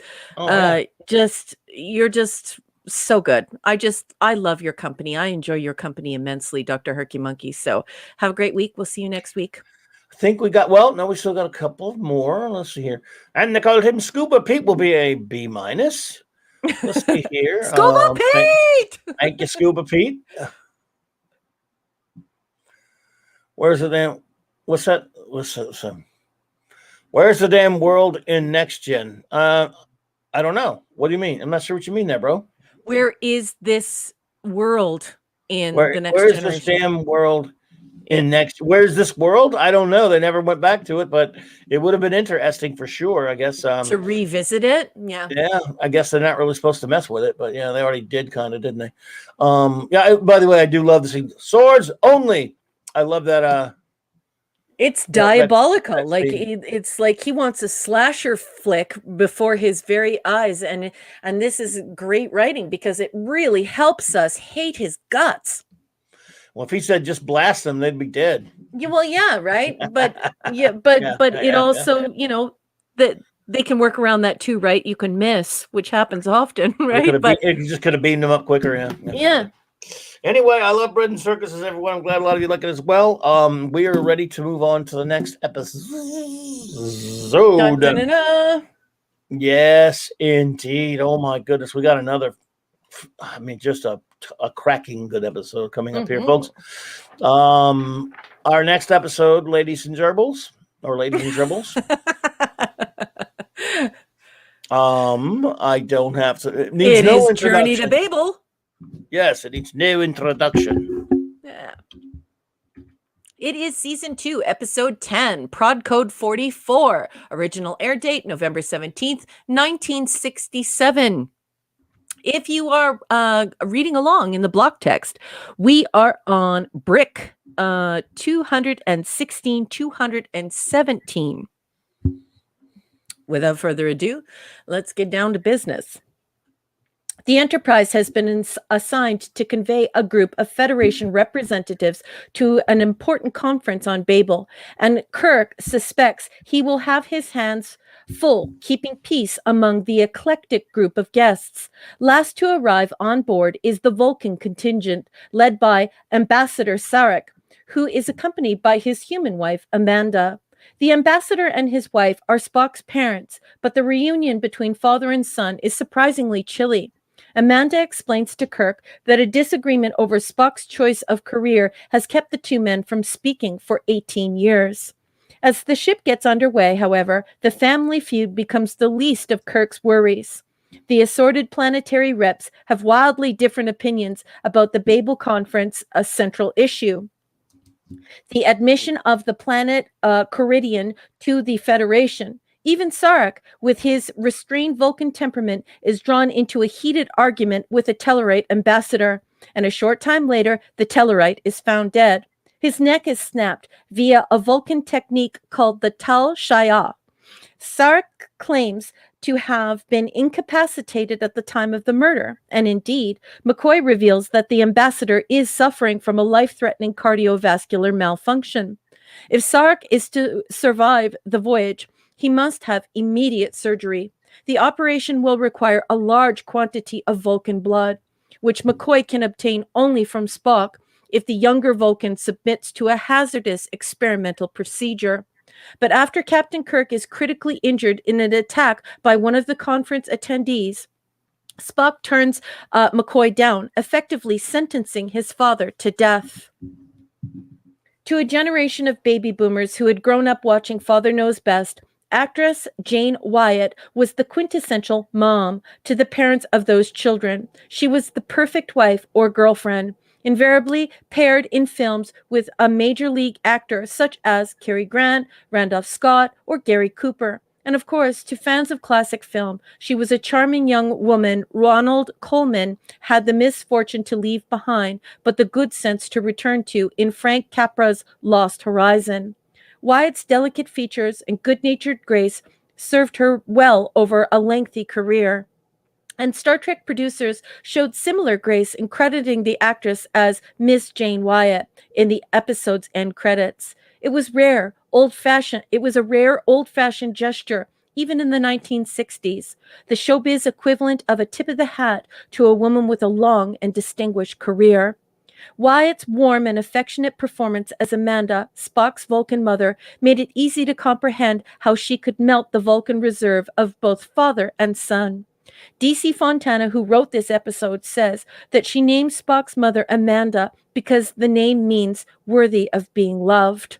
Could there be a better reason to marry someone? Of course. When warmth alone didn't do the trick, Amanda had in reserve a human mother's gift for emotional manipulation to make an impression on a stubborn child. When you were 5 years old and came home stiff-lipped, anguished because the boys tormented you, saying that you weren't really Vulcan, I watched you, knowing that inside the human part of you was crying. And I cried too. There must be some part of me in you, some part I can still reach. If being Vulcan is more important to you, then you'll stand there, speaking rules and regulations from Starfleet and Vulcan philosophy, and let your father die. And I'll hate you for the rest of your life. Or my life, she says. Well, no one ever said that mother-son relationships were easy, ... on any planet. Casting Mark Lenard as Spock's father, Sarek, was likely a no-brainer for Star Trek producers. As a Romulan commander in Balance of Terror, he made a strong impression both on the show's audience and on its cast and crew.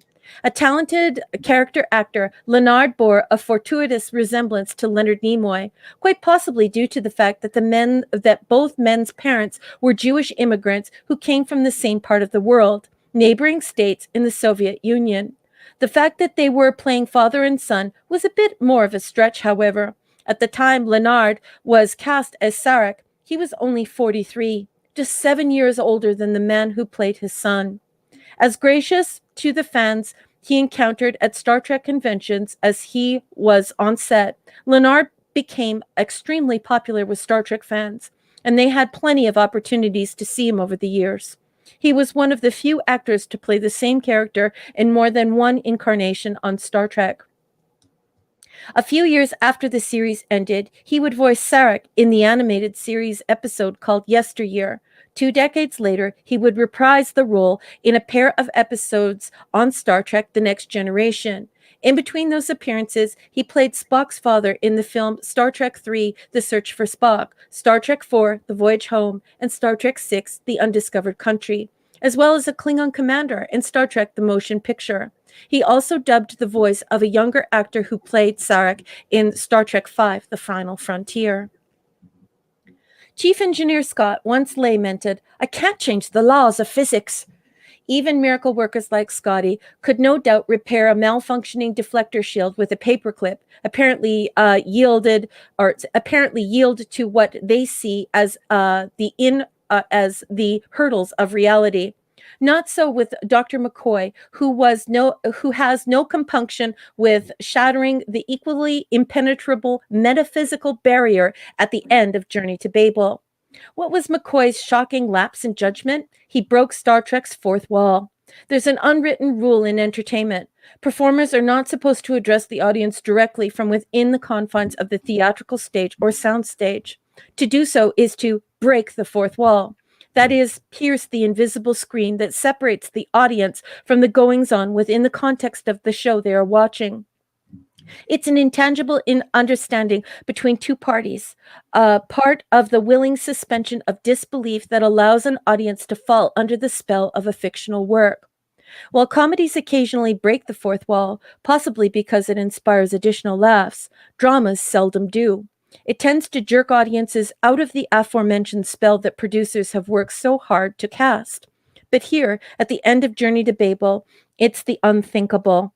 Spock, Doctor, I'll return to my station now. McCoy, you are at your station, Mr. Spock. Kirk, Dr. McCoy, I believe you're enjoying all of this. Spock, indeed, Captain.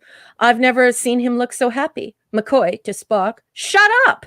Then to Kirk, shh, shh, to the camera. Well, what do you know? I finally got the last word. It's an unprecedented moment in Star Trek, somehow forgivable because it's the very last moment in this episode, and the series already had established a precedent of periodically ending the show by having one or more of the characters deliver a jokey one-liner. Then, too, McCoy's obvious delight at his fleeting opportunity to control both his captain and his arch nemesis, combined with DeForest Kelley's endearing, goofy grin, make this a moment that Star Trek fans savored rather than scolded. Whether makeup artist Fred Phillips took his cue for the Tellarite makeup from Sarek's assertion that the species is argumentative from his own creative mind, there's little doubt that the species introduced in Journey to Babel was pig-headed, visually as well as culturally. Phillips began his career during the golden era of movies, applying cosmetic makeup to a rainbow of stars, including Loretta Young, Barbara Steinwick, and Shirley Temple. Glamour aside, he excelled at other levels of makeup, creating exotic alien creatures.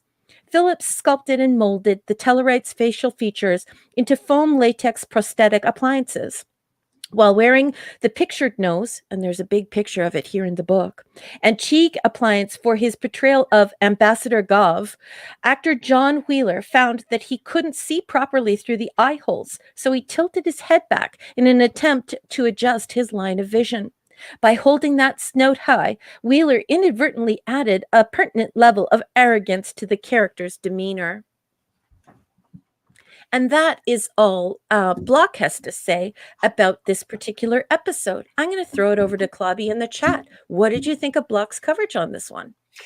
Nice, interesting stuff about. Well, I love Mark Leonard or Leonard. I don't know why I said Leonard, but yes, I did not realize. I did one of the things in that coverage. I didn't realize that he was only 7 years older than Nimoy. That's crazy. But he is fantastic. Mark Leonard is just what the fact, it shows what a great actor he is. They would cast someone only 7 years older than a guy to play his father. He's just that great. He's great, of course, in Balance of Terror. Mm-hmm. And I've seen him on some other shows. He's played a Romulan, a Vulcan, and even a Klingon in Star Trek: The Motion Picture for a second, as you know. Yeah. And by the way, I would point out that he is absolutely magnificent as an ape on the underrated, brilliant but short-lived Planet of the Apes TV series of the mid 70s, which I adore. Mm-hmm. I love it. Maybe I'm the only one, but boy, it was Leonard's fantastic on there. Great episode. Again, this is a top 10er for me. It's just, how, again, I have that little strange classification of talking about like comedy for Trouble with Tribbles or concept and character for Bread and Circuses. One big word in bold caps everything: character. This is a pure character episode. Not just Spock. Obviously Spock, and it centers around Spock. Spock and his family, but mainly Spock, because they're all for Spock. It's all about Spock. This is a Spock episode. But you still got some great Kirk stuff as well. It's just there are a lot of Star Trek original series masterpieces. For me, this is one of them, folks. So proceed with your notes, if you will. My notes are Andorians, Tellarites, Vulcans. Oh my! I knew you have something there. Leonard's fan mail for after this episode went wild, and I believe it's rumored, but I would need to confirm it. But there is a strong rumor out there that this was the first time that Leonard Nimoy had less mail than someone else. So fans went crazy for him. They absolutely adored him. DC Fontana and Gene Roddenberry disagreed on Amanda confiding in Kirk in this episode. So, about the rift between the father and the son. She felt that was like too intimate. So that part was actually written by Gene Roddenberry. Which part again? Just the part where Amanda confides in Kirk about the rift between the father and son. Really? we didn't want him to have this career. I thought it was a very human thing for her to do. That's exactly. Then you agree with Gene Roddenberry, because that's exactly what Gene Roddenberry said. Gene Roddenberry said, "No, I want to add a whole bunch of texture here." So nice. He added that to DC Fontana's script, and I'm not sure if she liked that so much. But they worked for a long time together, and I'm sure that that's okay, because sometimes when you're writing and you're co-writing, you have to have concessions. Gotcha. So the Andorian ambassador here is Thalassen. So that is the most common race of the 4 races on Andor. So it's just so great that he's here. I love seeing him, and it's great. And then another thing that I put here was so much lore is born in this episode. And I also put in my notes, this did not break the fourth wall. So while I appreciate that Paula Block is trying to infuse some literary theory in here and trying to break the text down, I've never felt in my entire life that Dee was speaking to the audience when he said that. I just thought it was like the camera angle, and because he's that's his personality. Like, he tends to just look straight ahead and say stuff. I never thought that he ever broke the fourth wall. So I don't really agree. I think it's kind of cool that Block tries to throw in some university literary theory in there, to sort of heighten the coverage that she gives. But I don't know. I'm going to leave that up to our audience. I'm going to leave that up to the listeners and the viewers at home, and see what you think. I think that he's prone to saying things like this in this way.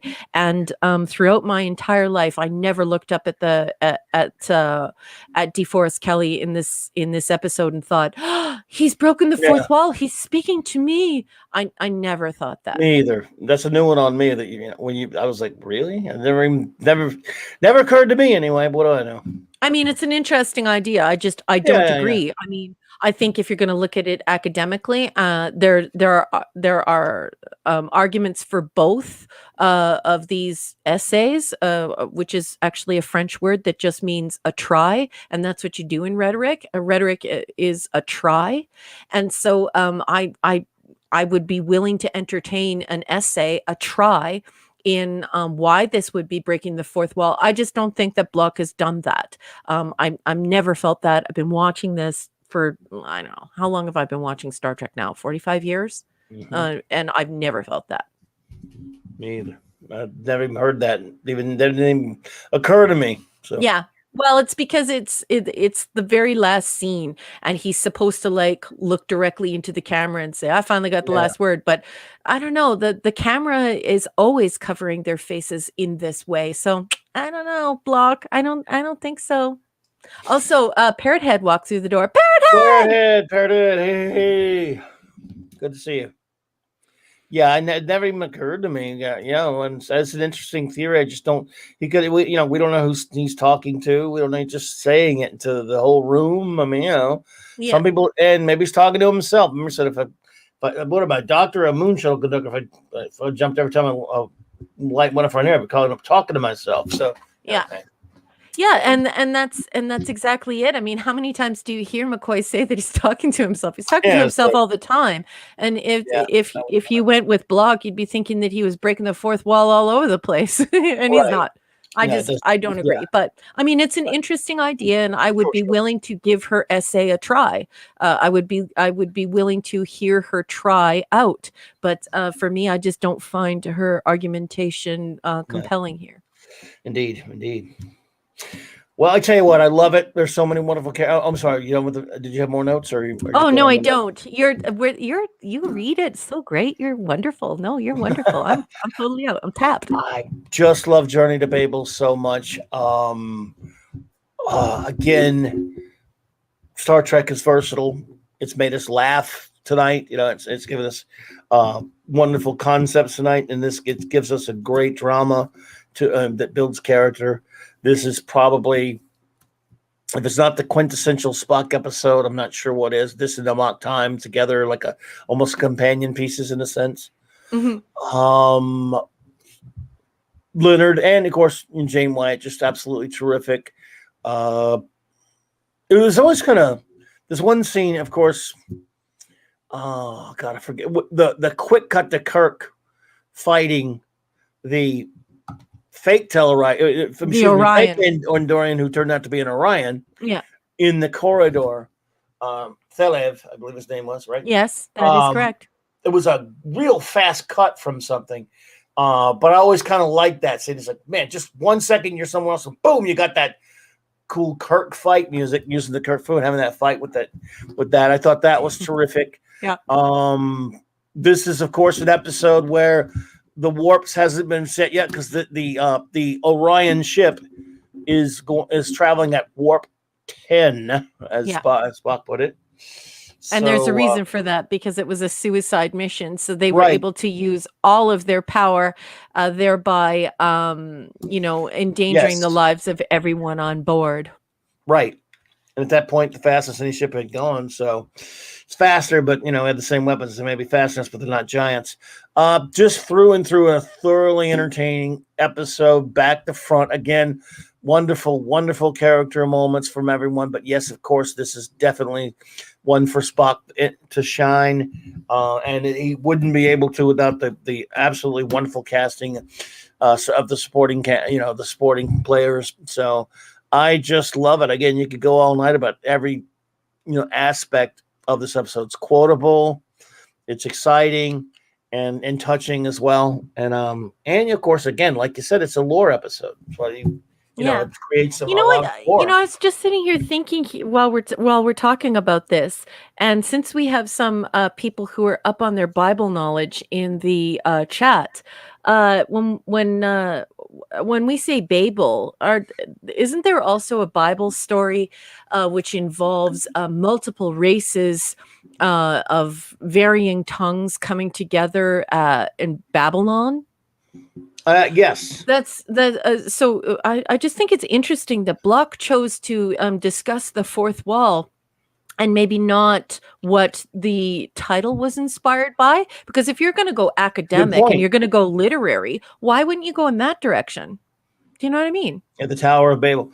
Yeah. And not only that, for those fans like me of the wonderful Hitchhiker's Guide to the Galaxy by Douglas Adams, there's a little bitty fish called the Babel fish that if you stick it in your ear, it translates any language known to exist. You can understand any language if you stick a Babel fish in your ear. Yeah. So I was like, yeah. So yeah, Babel is absolutely. Mm-hmm. So, and then Parrothead, he says here, yeah, the Tower of Babel, yeah, and that's what's commonly said, because of course, isn't that where I believe people wasn't there some type of king who was trying to build his way to heaven, yes, literally building a stairway to heaven, and then everyone is struck dumb, and they all have different languages, and this is of course the Bible story of how languages came to be. So that's why in common parlance people are saying Babel, and I also think it's because didn't this happen in Babylon? So it's Babel, right. Babel, and Babylon. So just very interesting that she chose to go that route. Very interesting. But this whole fourth wall thing, I'm going to watch again tomorrow and see what I think of what she has to say. Yeah. Oh, absolutely. Yeah, the Babylonians. Again, that's why Babylon 5, the great show, is called Babylon 5. The Babylon Station was a place where alien races could all come together to try to form, to go and meet, sort of like the Chamber on Babel. That's what Babylon 5 is about. So yes, that word has been used a lot in science fiction, but it does come from the Bible. It's a very cool idea when you're looking at what Sarek is facing. Bringing all of these people of all of these different languages, of all of these alien cultures, and it is as though they are struck dumb and unable to communicate in a positive way towards a project. Because I mean, if you're building a Tower of Babel or a Babel or in Babylon, and that tower is to go to heaven, you need cooperation. And so I just find it very interesting that Block would reach for literary theory, not reach for that idea of this loss of cooperation, because had she spoken about that, I think it would have been very interesting to discuss how Sarek is meant to become this goodwill ambassador, this translator, and Kirk is there to help him navigate these people who are unwilling to work with one another. And I think that would have been incredibly interesting if I ever pitched to do this, to do a Star Trek book, which I won't, because they will not allow me to say the things I need to say and stick on the facts. I think I would have gone in that direction for this coverage instead. I think it's a lot more interesting, and I think it's a lot more true to form. And yeah. Anyway, just thinking out loud. Sorry. No, absolutely. Well, Lord Thought says, I adore this episode. I adore Spock and his difficulties with his parents, which we all understand. The Andorians, my favorite TOS race, tactics, enemy ship interactions between. Just God, I love it. It's a top 10 for me too, bro. So we'll go with our ratings now. I'm going to get my wonderful first officer Raquel to give us her rating on Journey to Babel. And I'll give you mine, and then I will ask my wonderful buddies in the chat to give us theirs. Yeah, so I thought the block coverage on this sucked. I think I would have liked to have gone down a totally different road in discussing this this episode, because I like that whole idea, of course, because I'm a communications and technology scholar. This whole idea of being willing to communicate and being able to communicate your feelings, and this whole idea of cooperation, and that's what these ambassadors should be doing. So that said, and also this idea of this is where so much lore is born, in the dialogue, and in the visuals. So for me, this is a wonderful, wonderful episode. It is an A++ for me. I think that it is exceptional despite the sort of coverage from Block. Oh, well, again, we're just in lockstep on this one as well. I'm an A+. It's a masterpiece episode of Star Trek that is perfect for me and to me. And it is just sensational. Absolutely love it. Filled with all kind of great. Again, it's one of those that's so much greater. You could just talk about it forever. So that's why we got to we just speed along with it because everyone knows it. So I would like my dear friends in the chat to please now give us your ratings, if you would. Looks like Mark D with a C is tearing up the chat tonight. Just oh my goodness, zinger after zinger. He's just wonderful tonight. Oh, it's fantastic. By the way, I do see what a lot of you guys put sometimes, but I have to stay focused. I can't do much in responding or anything like that, but I see what I can. And by the way, my chat, I have to pull it back to see everything. So I miss some stuff. I try not to miss anything, but I mean, when I say I miss being able to, I can't really comment on it as much as you all understand. So it's not like I never ignore anything you guys do in there. I promise.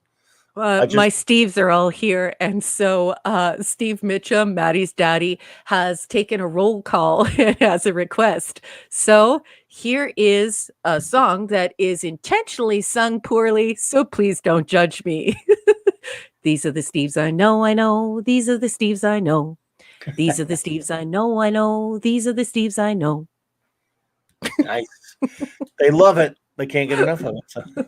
Oh my goodness. Well, all right. Let's see. I hope I am starting at the right spot, everyone. If not, throw it back in. Throw your rating back in there because I can't. It's the first one I'm seeing. By the way my mic's set up, my screen is a long way away from my garbage eyesight.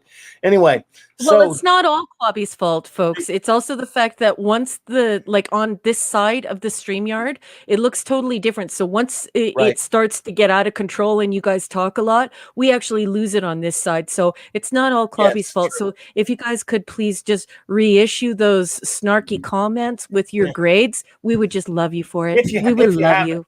If I miss you, I might not miss them on these. I don't know. I don't know if I'm starting at the right spot or not. So yes. Jesus is my King 68. A 9.4. Mark Leonard submitted his role as Sarek. In this episode, boy did he ever. The term Babel is used to describe many peoples. Okay. Thank you. Well done. Jesus would know that. Let's see here. All right, let's get some more ratings. I'm trying to. All right, when I'm getting there, it's going to take me a second to find them. I'm sorry. Canadian Spider-Man does whatever a Canadian spider can, my friend. Good to see you. Hang on, man. I'm getting to the ratings. I promise. Well, I'm way behind. It's taking me a second. I'm so sorry, everyone. Okay, I think I'm in the right spot now. I got that one from Jesus, and a bunch of stuff went on. Then A+ from my bud Raymond Feliciano, solid Spock and lore episode. I will definitely agree with you on that one, my friend. It's time. I also distinguish between a normal chat and an actual one with a rating in it. So bear with me if you know what I'm saying. Okay, Boomer, that's me. Bop. Good Lord. Okay, here we go. Box Night, a new friend. I give it a great writing with Spock in this one. Absolutely, yep. Agreed. Absolutely agree with you on that one. Oh Jesus, we got yours already, man. But he did it again. That's fine. Let's see here. Wow, here we go.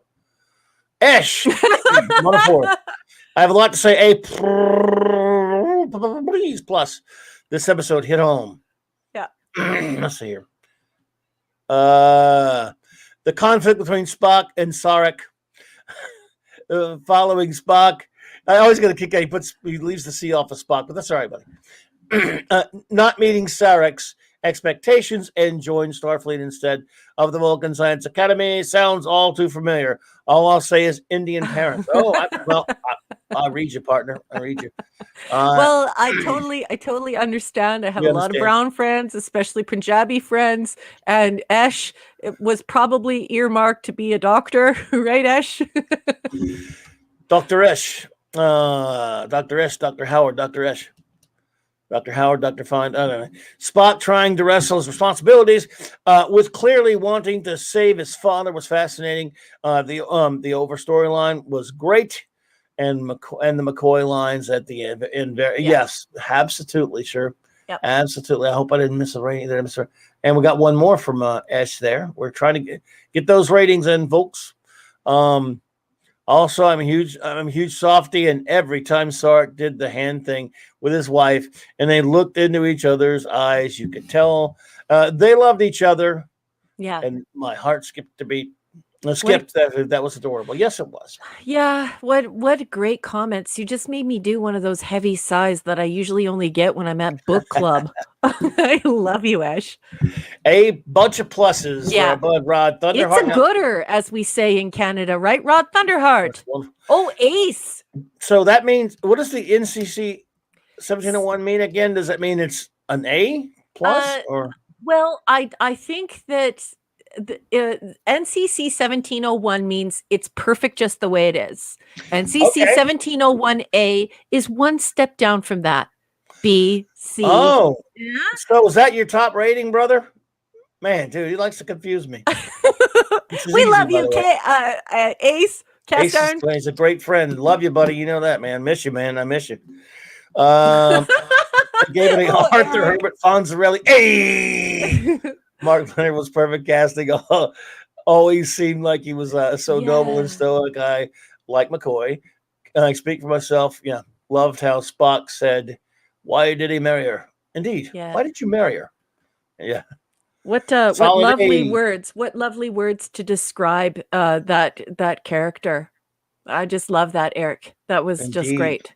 It did. Yes, indeed, Eric. Here we are. Mark would deal with the C. Here we go. This is always an adventure. A plus. 5 out of 5 Andorian antennae. Great action. A murder mystery. Spock's family. Kirk, a tactician and detective, and a touching reconciliation between father and son. Okay, why isn't Mark D with the C writing the book instead of Paula Block? Yeah, dude, what's wrong with Mark D with the C. What a great! That's a great summary, bud. Yep, get on it, bud. Oh man, we got into that rarefied air. A equals Andorians. I know, shocking. 2 as 2 A's and 1. Dude, I'm blown away. I can't believe it. I can't believe it. 2 A's and 1 night from the great Lord Thoth. You know what? How about A? Because Avon lives, buddy. Hail Avon. We gotta just talk some more Blake 7, bro. I'm craving that. It's not as many. You can talk Trek. No one can talk Trek better than Raquel, of course, but you can't find many people who can talk their Blake 7. No, you can, buddy. So you need to agree to do a Blake 7 and then a Legion show with me, or else. Or please do. That's what I meant. Let's see here. Parrothead, you control me anytime. I love your teasing. I think you're the best. You're always so respectful and sweet, and I love you very much. What is an A? No, that's A. Oh, I know. That's what we say in Canada. After everything we say, eh? Yeah. You know how when they have a D, and then they go skip to F. Like what if it's an E? I don't know. 10 out of 10 does a Benjacidrine A plus. Yes, I described Benjacidrine. Thank you for putting that word up there. Yes, because that was, of course, what the Vulcan doctors prescribed Sarek. And I'm glad somebody brought her. Somebody had to. I think, according to several sources, that's the only time that is mentioned. So it's a one-off. Yeah. Well, at least he didn't prescribe Stokeline, which was also only one done once, I think. Cordrazine, maybe too. I don't know if they ever mentioned Cordrazine later. Yeah. But I so wish you we get- had a doctor in the audience, because I would like to know what the "dreen" suffix stands for, because it's used so much. Do you know what I yeah. mean? But yeah, benzosidrine, stocoline, Yeah. cortisine, all these enes there. Yeah, I'd like to know what the suffix means, because it's very interesting. Obviously, somebody in Star Trek was sitting down, investigating these morphemes, these little bits, these chunks of words, and putting these made up words together, but knowing, because it's science fiction, that it should remain hard science fiction and at least be a little true to life. So they've definitely gone and looked up the prefix and the suffix to figure out their babble.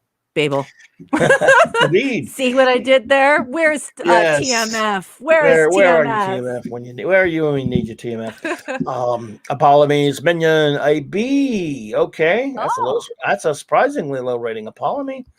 Oh my goodness, that's okay. That we're just teasing you.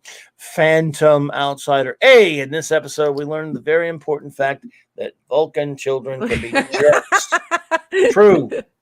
Yes. Yeah, they're supposed to be logical, but they act like a-holes. Of course, they are kids, but proving that kids are a-holes no matter what. Steve says, Raquel, do you have 911 in Canada? Lord Thoth must be sick. I think Ace is answering us from earlier. So yes, that's the highest rated. Thanks, bro. So I read you right. I love you, Ace Castner. I guess that's what the yes is for. It's tough to tell sometimes, dude. We get so many, but I'm going to go with a yes to that question. Thank you, brother. Let's see here. Oh, we have some M's populating in the chat. Maddie's daddy, thank you so much. What's going on? Oh, he's just throwing up some M's for Mark Steven Chure. Avon lives in. Yeah, I'm way behind on these chats, everyone. So I'm just making sure I didn't miss any ratings before we get to the. Oh yeah, hail Mark C. We miss you, buddy. I think I'm finally caught up there. Okay. If we missed you, please raise your hand. Yeah, don't you sweat it, Apollome's minion. You rate anything you want, any way you want. Raquel was not married. I would love to play doctor with her. You're a cutie patootie. I love you so much. You are so supportive and so respectful. I love you, Eric K. You're the best. Eric is a lech. That's what I think. Well, I think we got all of our ratings for the great Journey to Babel. We love it. So thank you all so much. If we missed any, just let us know. Yeah. And we are now, I suppose, ready to move on to our final episode of the evening. A private little war. I almost called it what I jokingly call it sometimes. A private little war. Yep. My friends. Oops. Before we get to that, Raymond Feliciano, the legendary, nearly legendary Raymond Feliciano said that Sandra is in bed. So I hope that means that she got home, because I know she went away to do a lecture. I'm not sure if she was attending or teaching that lecture, because of course she has a master's degree, and I believe she's in nursing. So I'm just so glad that she's home and that she's safe. And I just want to give a shout out to Sandra Feliciano. I love you, girl. And we sure are missing you here tonight. And we're missing all those kisses that you throw to Raymond, because you guys are such a power couple, such a wonderful couple to have around. And yeah, we miss you. Yes, indeed. Well, hail Sandra. Hello to Sandra. Good. Love to Sandra out there, Raymond. Thank you. Oh, she's at the hotel. Gotcha. She's okay. Out on the road. Gotcha. I'm trying to get to Rod Thunderheart's question or comment. He told me to go to 10:03. I'm going there right now. 10:03 or you're 10:03. Yeah, I got you. Let's see if I can find it. Hold on, I'm so sorry. I might still have it. Let's see. It's my mouse is screwed up. We'll see in a second. What's wrong with you? He says, some of us are Stevens, but most of us are Steves. Is that the comment you meant for me to look at? I sure hope so. Anyways, let's keep rolling along. Okay. That's okay. Let's just keep rolling along. Well, there we go. Okay. Well, everyone, a private little war. Yes, here we are. So, A Private Little War is season 2, episode 19, but we're following prod code, the production code. So, this is the 45th episode that they've made, and the original air date is February 2nd, 1968. If you have the block text in front of you, which is a brick of a book, it's hard to wrangle and it's a little bit strange, but at least it's vetted material. Please turn to brick or tile or block, page 221, A Private Little War. Returning to a primitive world that he first visited 13 years earlier, Kirk finds the peaceful land of his friend Tyree, leader of the Hill people, much changed. Tyree's antagonistic neighbors, the villagers, are now armed with flintlock rifles, weapons that, at their current stage of development, they shouldn't have. The rifles have been provided by conniving Klingons who aim to take control of Tyree's planet by helping one ignorant group of natives defeat the other. Kirk feels the only rational way to help Tyree is to provide him with similar weapons to level the playing field, much to the pacifist McCoy's dismay. The United States became involved in the military operations in Vietnam during the 1950s, but it wasn't until the mid-1960s that the American public took notice. North Vietnam, backed by its communist allies, was battling South Vietnam, which had the support of the United States and other nations. As President Lyndon Johnson became sharply escalating troop buildup in 1965, anti-war activists got busy, and protests became the main fodder for the news cycle. Writer Don Ingalls, using the pseudonym Judd Crucis, a former Los Angeles police officer and writer on Have Gun Will Travel, like Gene Roddenberry, wrote a Star Trek script permeated with Vietnamese references. Wow, sometimes she has the weirdest sentence construction. Can you believe she put all that together? It sounds like garble sometimes. The subsequently renamed rewrite eliminated many of the most blatant comparisons, but the analogy to the war remained, with Kirk and the Klingons standing in for the United States and its communist foes, both arming two closely situated indigenous peoples against each other. The result? An escalation in violence cloaked within the guise of a supposed balance of power, leaving Kirk with a much fuller understanding of the bitter lessons of history, and Star Trek with one of its most political episodes. Although the Sonny and Cher look of Tyree and his witchy woman Nona may have particularly obscured the point. To explore strange new worlds, one of NBC's dictums was that Star Trek producers live up to the captain's weekly prologue by producing a planet show, with the crew visiting an alien world every week, or at least as often as the limited budget made locations shoots possible. While that sounds like a fine premise for a series, it ignores the fact that without a healthy budget for hair, wardrobe, and makeup, the crew might beam down to a planet where the natives wear really bad wigs and the wildlife sports an evolutionary, ridiculous horn, giving it the look of an episode of Monty Python's Flying Circus. This is a strange world indeed. And that is all the block text has to say about this particular episode. I'm going to throw it over to Clobby and the chat. What did you think of what Block has to say this time around?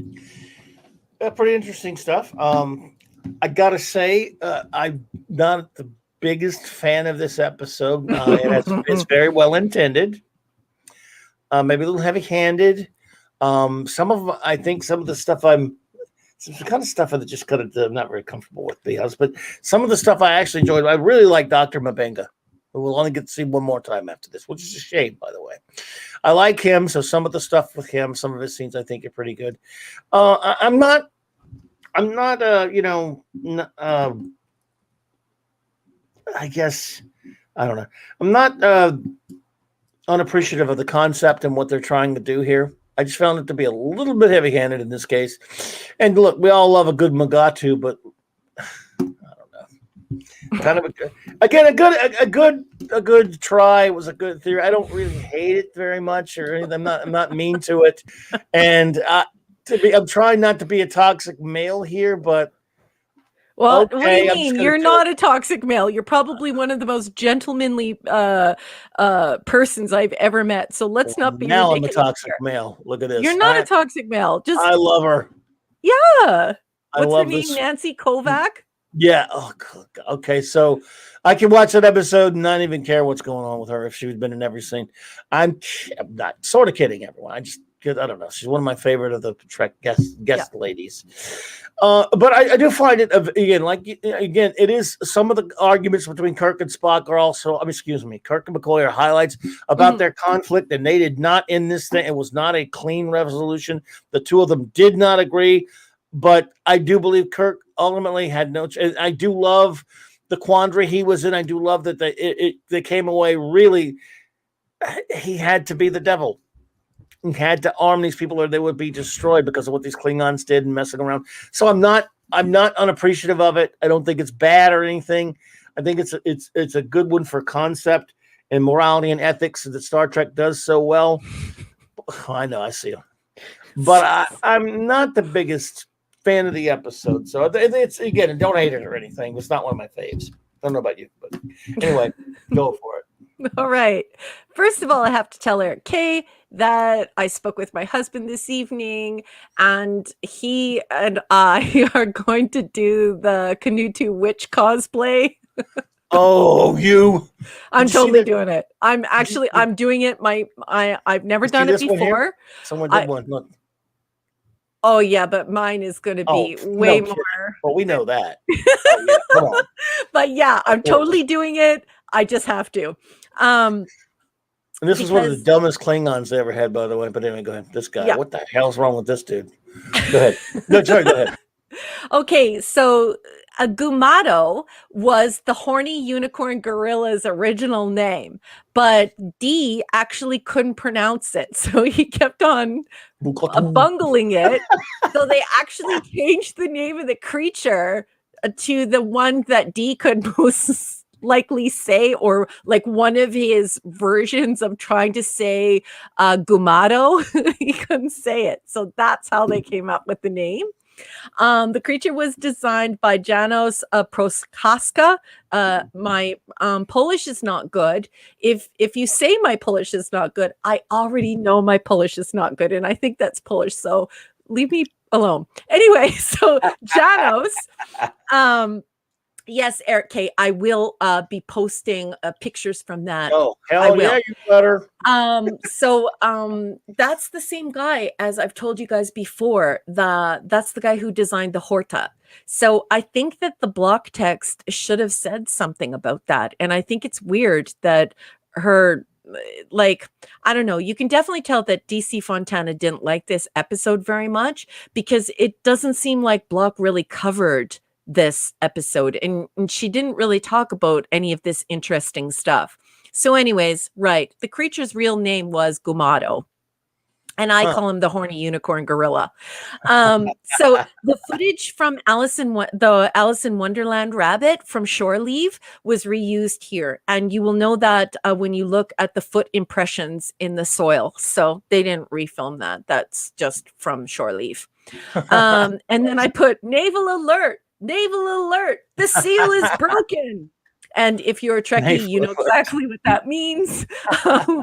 It means that obviously that because they didn't receive any hate mail and people were not saying that the show should be canceled, no one called in to the censors, the network censors, to complain.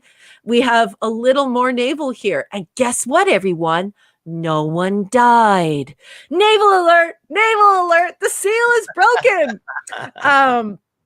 What else did I put in my notes? This is the second appearance of Dr. Benga, Booker Bradshaw, once again showing that a man with brown skin was the superior doctor. And of course, anybody who's heard me talk about Dr. Benga, or Booker Bradshaw knows that that I think that it's absolutely wonderful that at this time, when there was still so much prejudice and so much racism, that we were able to show that a brown doctor was the superior doctor. It was his first, though, by the way. Yeah. Yeah. So he's a Vulcan physiology expert. So this is barrier breaking television. This is awesome. I actually wish that Booker Bradshaw would have been a regular on TOS because I absolutely love him, and he played a doctor perfectly. The planet's real name is Neural, believe it or not, and it's never said. So if you're playing Star Trek trivia, please know that that is the planet Neural. This is one of the few Star Trek episodes where there's no happy ending. And when I'm saying that, I don't mean that kind of happy ending. Another thing that I thought was really super odd is that Block never talks about the fact that the cure to the horny unicorn gorilla is reminiscent of Pan's Labyrinth. So there's like a mandrake root in Pan's Labyrinth, and so if you're into folklore and you're into history and stuff like that, there is a rich history of the mandrake root. So we have it a lot in when we're telling folk tales, and some people believe that the leaves will make you feel intoxicated, and the root can be animated and turned into another human being, and that it has like healing properties and stuff. And I'm pretty sure that it's also in the Bible. So it has a rich history, the mandrake root. So I thought it was weird that Block didn't say anything about that. I was almost certain that that our coverage would overlap. And of course, everyone at home knows I don't spend 3 or 4 hours pre-reading all this stuff. That when I read from here, I'm extemporaneously reading, which is also why I make mistakes. It's very difficult to read for 3 hours something you've never read before, and you're just extemporaneously reading. So I really thought that Block was going to overlap with me on this. I really feel like she dropped the ball there. What did I say here? Oh yeah, I have it on a good authority that from some people that I know who know about guns, that because I'm not a gun person. Guns were not developed first as flintlock. They were developed, I think, matchlock, wheel lock, flintlock. And I called someone today to make sure that's true. And that's all I have on this particular episode. And I do have to say, I feel kind of weird. Block said nothing about this episode and just sort of made fun of it. And there's lots of interesting stuff here, even if you don't really like the episode. Yeah. Well, again, I really like Dr. Mabenga. We don't see him again until third season, that which survives, but it should be more. But again, but this, I kept this quote up here from Mark D with a C because, you know, the argument tomorrow in the palm of her hand, you know, tomorrow in the palm of her hands. Well, you got what you wanted, Kirk. You know, not what I wanted, Bones. What had to be. That quandary of the episode, you know, does speak to me. Says why I don't trash it all the way or anything like that. It's just not one of my favorites. There's some things in them like, yeah, I don't know. They're bits that I'm not all that, you know, sanguine about, I guess, but I don't completely dismiss it because there's some good intentions and good ideas with it. Just not. He talks about bits, everyone at home. What he really means is there are some naughty bits that are really. I'm kidding. Well, yes, totally kidding. Yes, well, you know, Nancy. She looks beautiful. Nona is hot. She's smoking hot. Oh God, yes. Oh my goodness. And the villagers should be happy because they have an excellent rack for their new guns. Oh, kidding. I didn't say it. It's bad. Where's TMF to back me up? TMF, where are you? Anyways, it's a bad joke. Please send your complaints to Raquel's. Oh my goodness. I just thought it was overall not one of your finer episodes with a few good ideas. But well, I will ask our wonderful first officer, who is of course very naughty right now, to give us her rating, and then I will give you ours. Then I will ask our illustrious chat for say. Maddie's daddy says, "Who spiked Raquel's Tim Hortons?" No, it's not that. It's just that sometimes I think people are so uptight about this stuff, and I think that it's okay to look at others and to compliment them on their beauty. Sometimes it's welcome, sometimes it's not welcome, and I think that we should take that on a case by case basis. I objectify men. And as we move through these various stages of society and feminism, more and more women are objectifying men. Take a look at the superheroes who are on these incredibly ridiculous, almost psychotic diets where they're doing 7,000 scrunches or crunches or whatever they're called every day so that they can look like ripped superheroes. So I just think people are a little bit too uptight about that kind of stuff. Nona has a great rack, and there are a lot of guns in this episode, and I'm just playing around, but I am 100% sober. All I have had is lemonade. Yeah, of course. And that said, I do love that, by the way, that Mark D put up. That's another thing that it was, again, I do like Kirk's line there, 100 serpents for the Garden of Eden. Yeah, I like. But anyway, continue. I'm sorry. Oh no, that's a great thing to bring up, and I love being diverted like that because this is such a dynamic presentation. There are, probably 15 conversations going on, and you're trying to read stuff. But I really like what Mark D with a C said there as well, because I think that's also something that could have been covered in the book, instead of just just saying, well, this is the most political episode that Star Trek ever had. Yeah, not only do I not agree with that, but I thought that the coverage was lacking, sorely lacking. There you go. Yep, your lemonade and your husband spiked your lemonade. That we know. So you're rating. Ash says, Raquel, I do it too. Let's objectify men together. Ash Singh, this is why you and I have become such fast, close friends. I love you. Let's keep doing that. Men are beautiful. Men suck. I want Nona. Nona, or how the hell you damn say her name. So what's your rating? Isn't Nona okay? Who's Italian again in the chat? Isn't Nona grandma in Italian? Steve Mitchum. I've seen her as a blonde in an old movie from back then too. Yeah, but Nona is grandma, I think. Let's ask the Italians in the chat. It's Nona, right? Nona's grandma. This episode should be called "Look at Nona." Look at Nona's mama jammas. The perfect rack on the gun episode. That's why you could understand why the Magadu has a horn. Oh my God. Well, he is the horny unicorn gorilla. That's what I call him.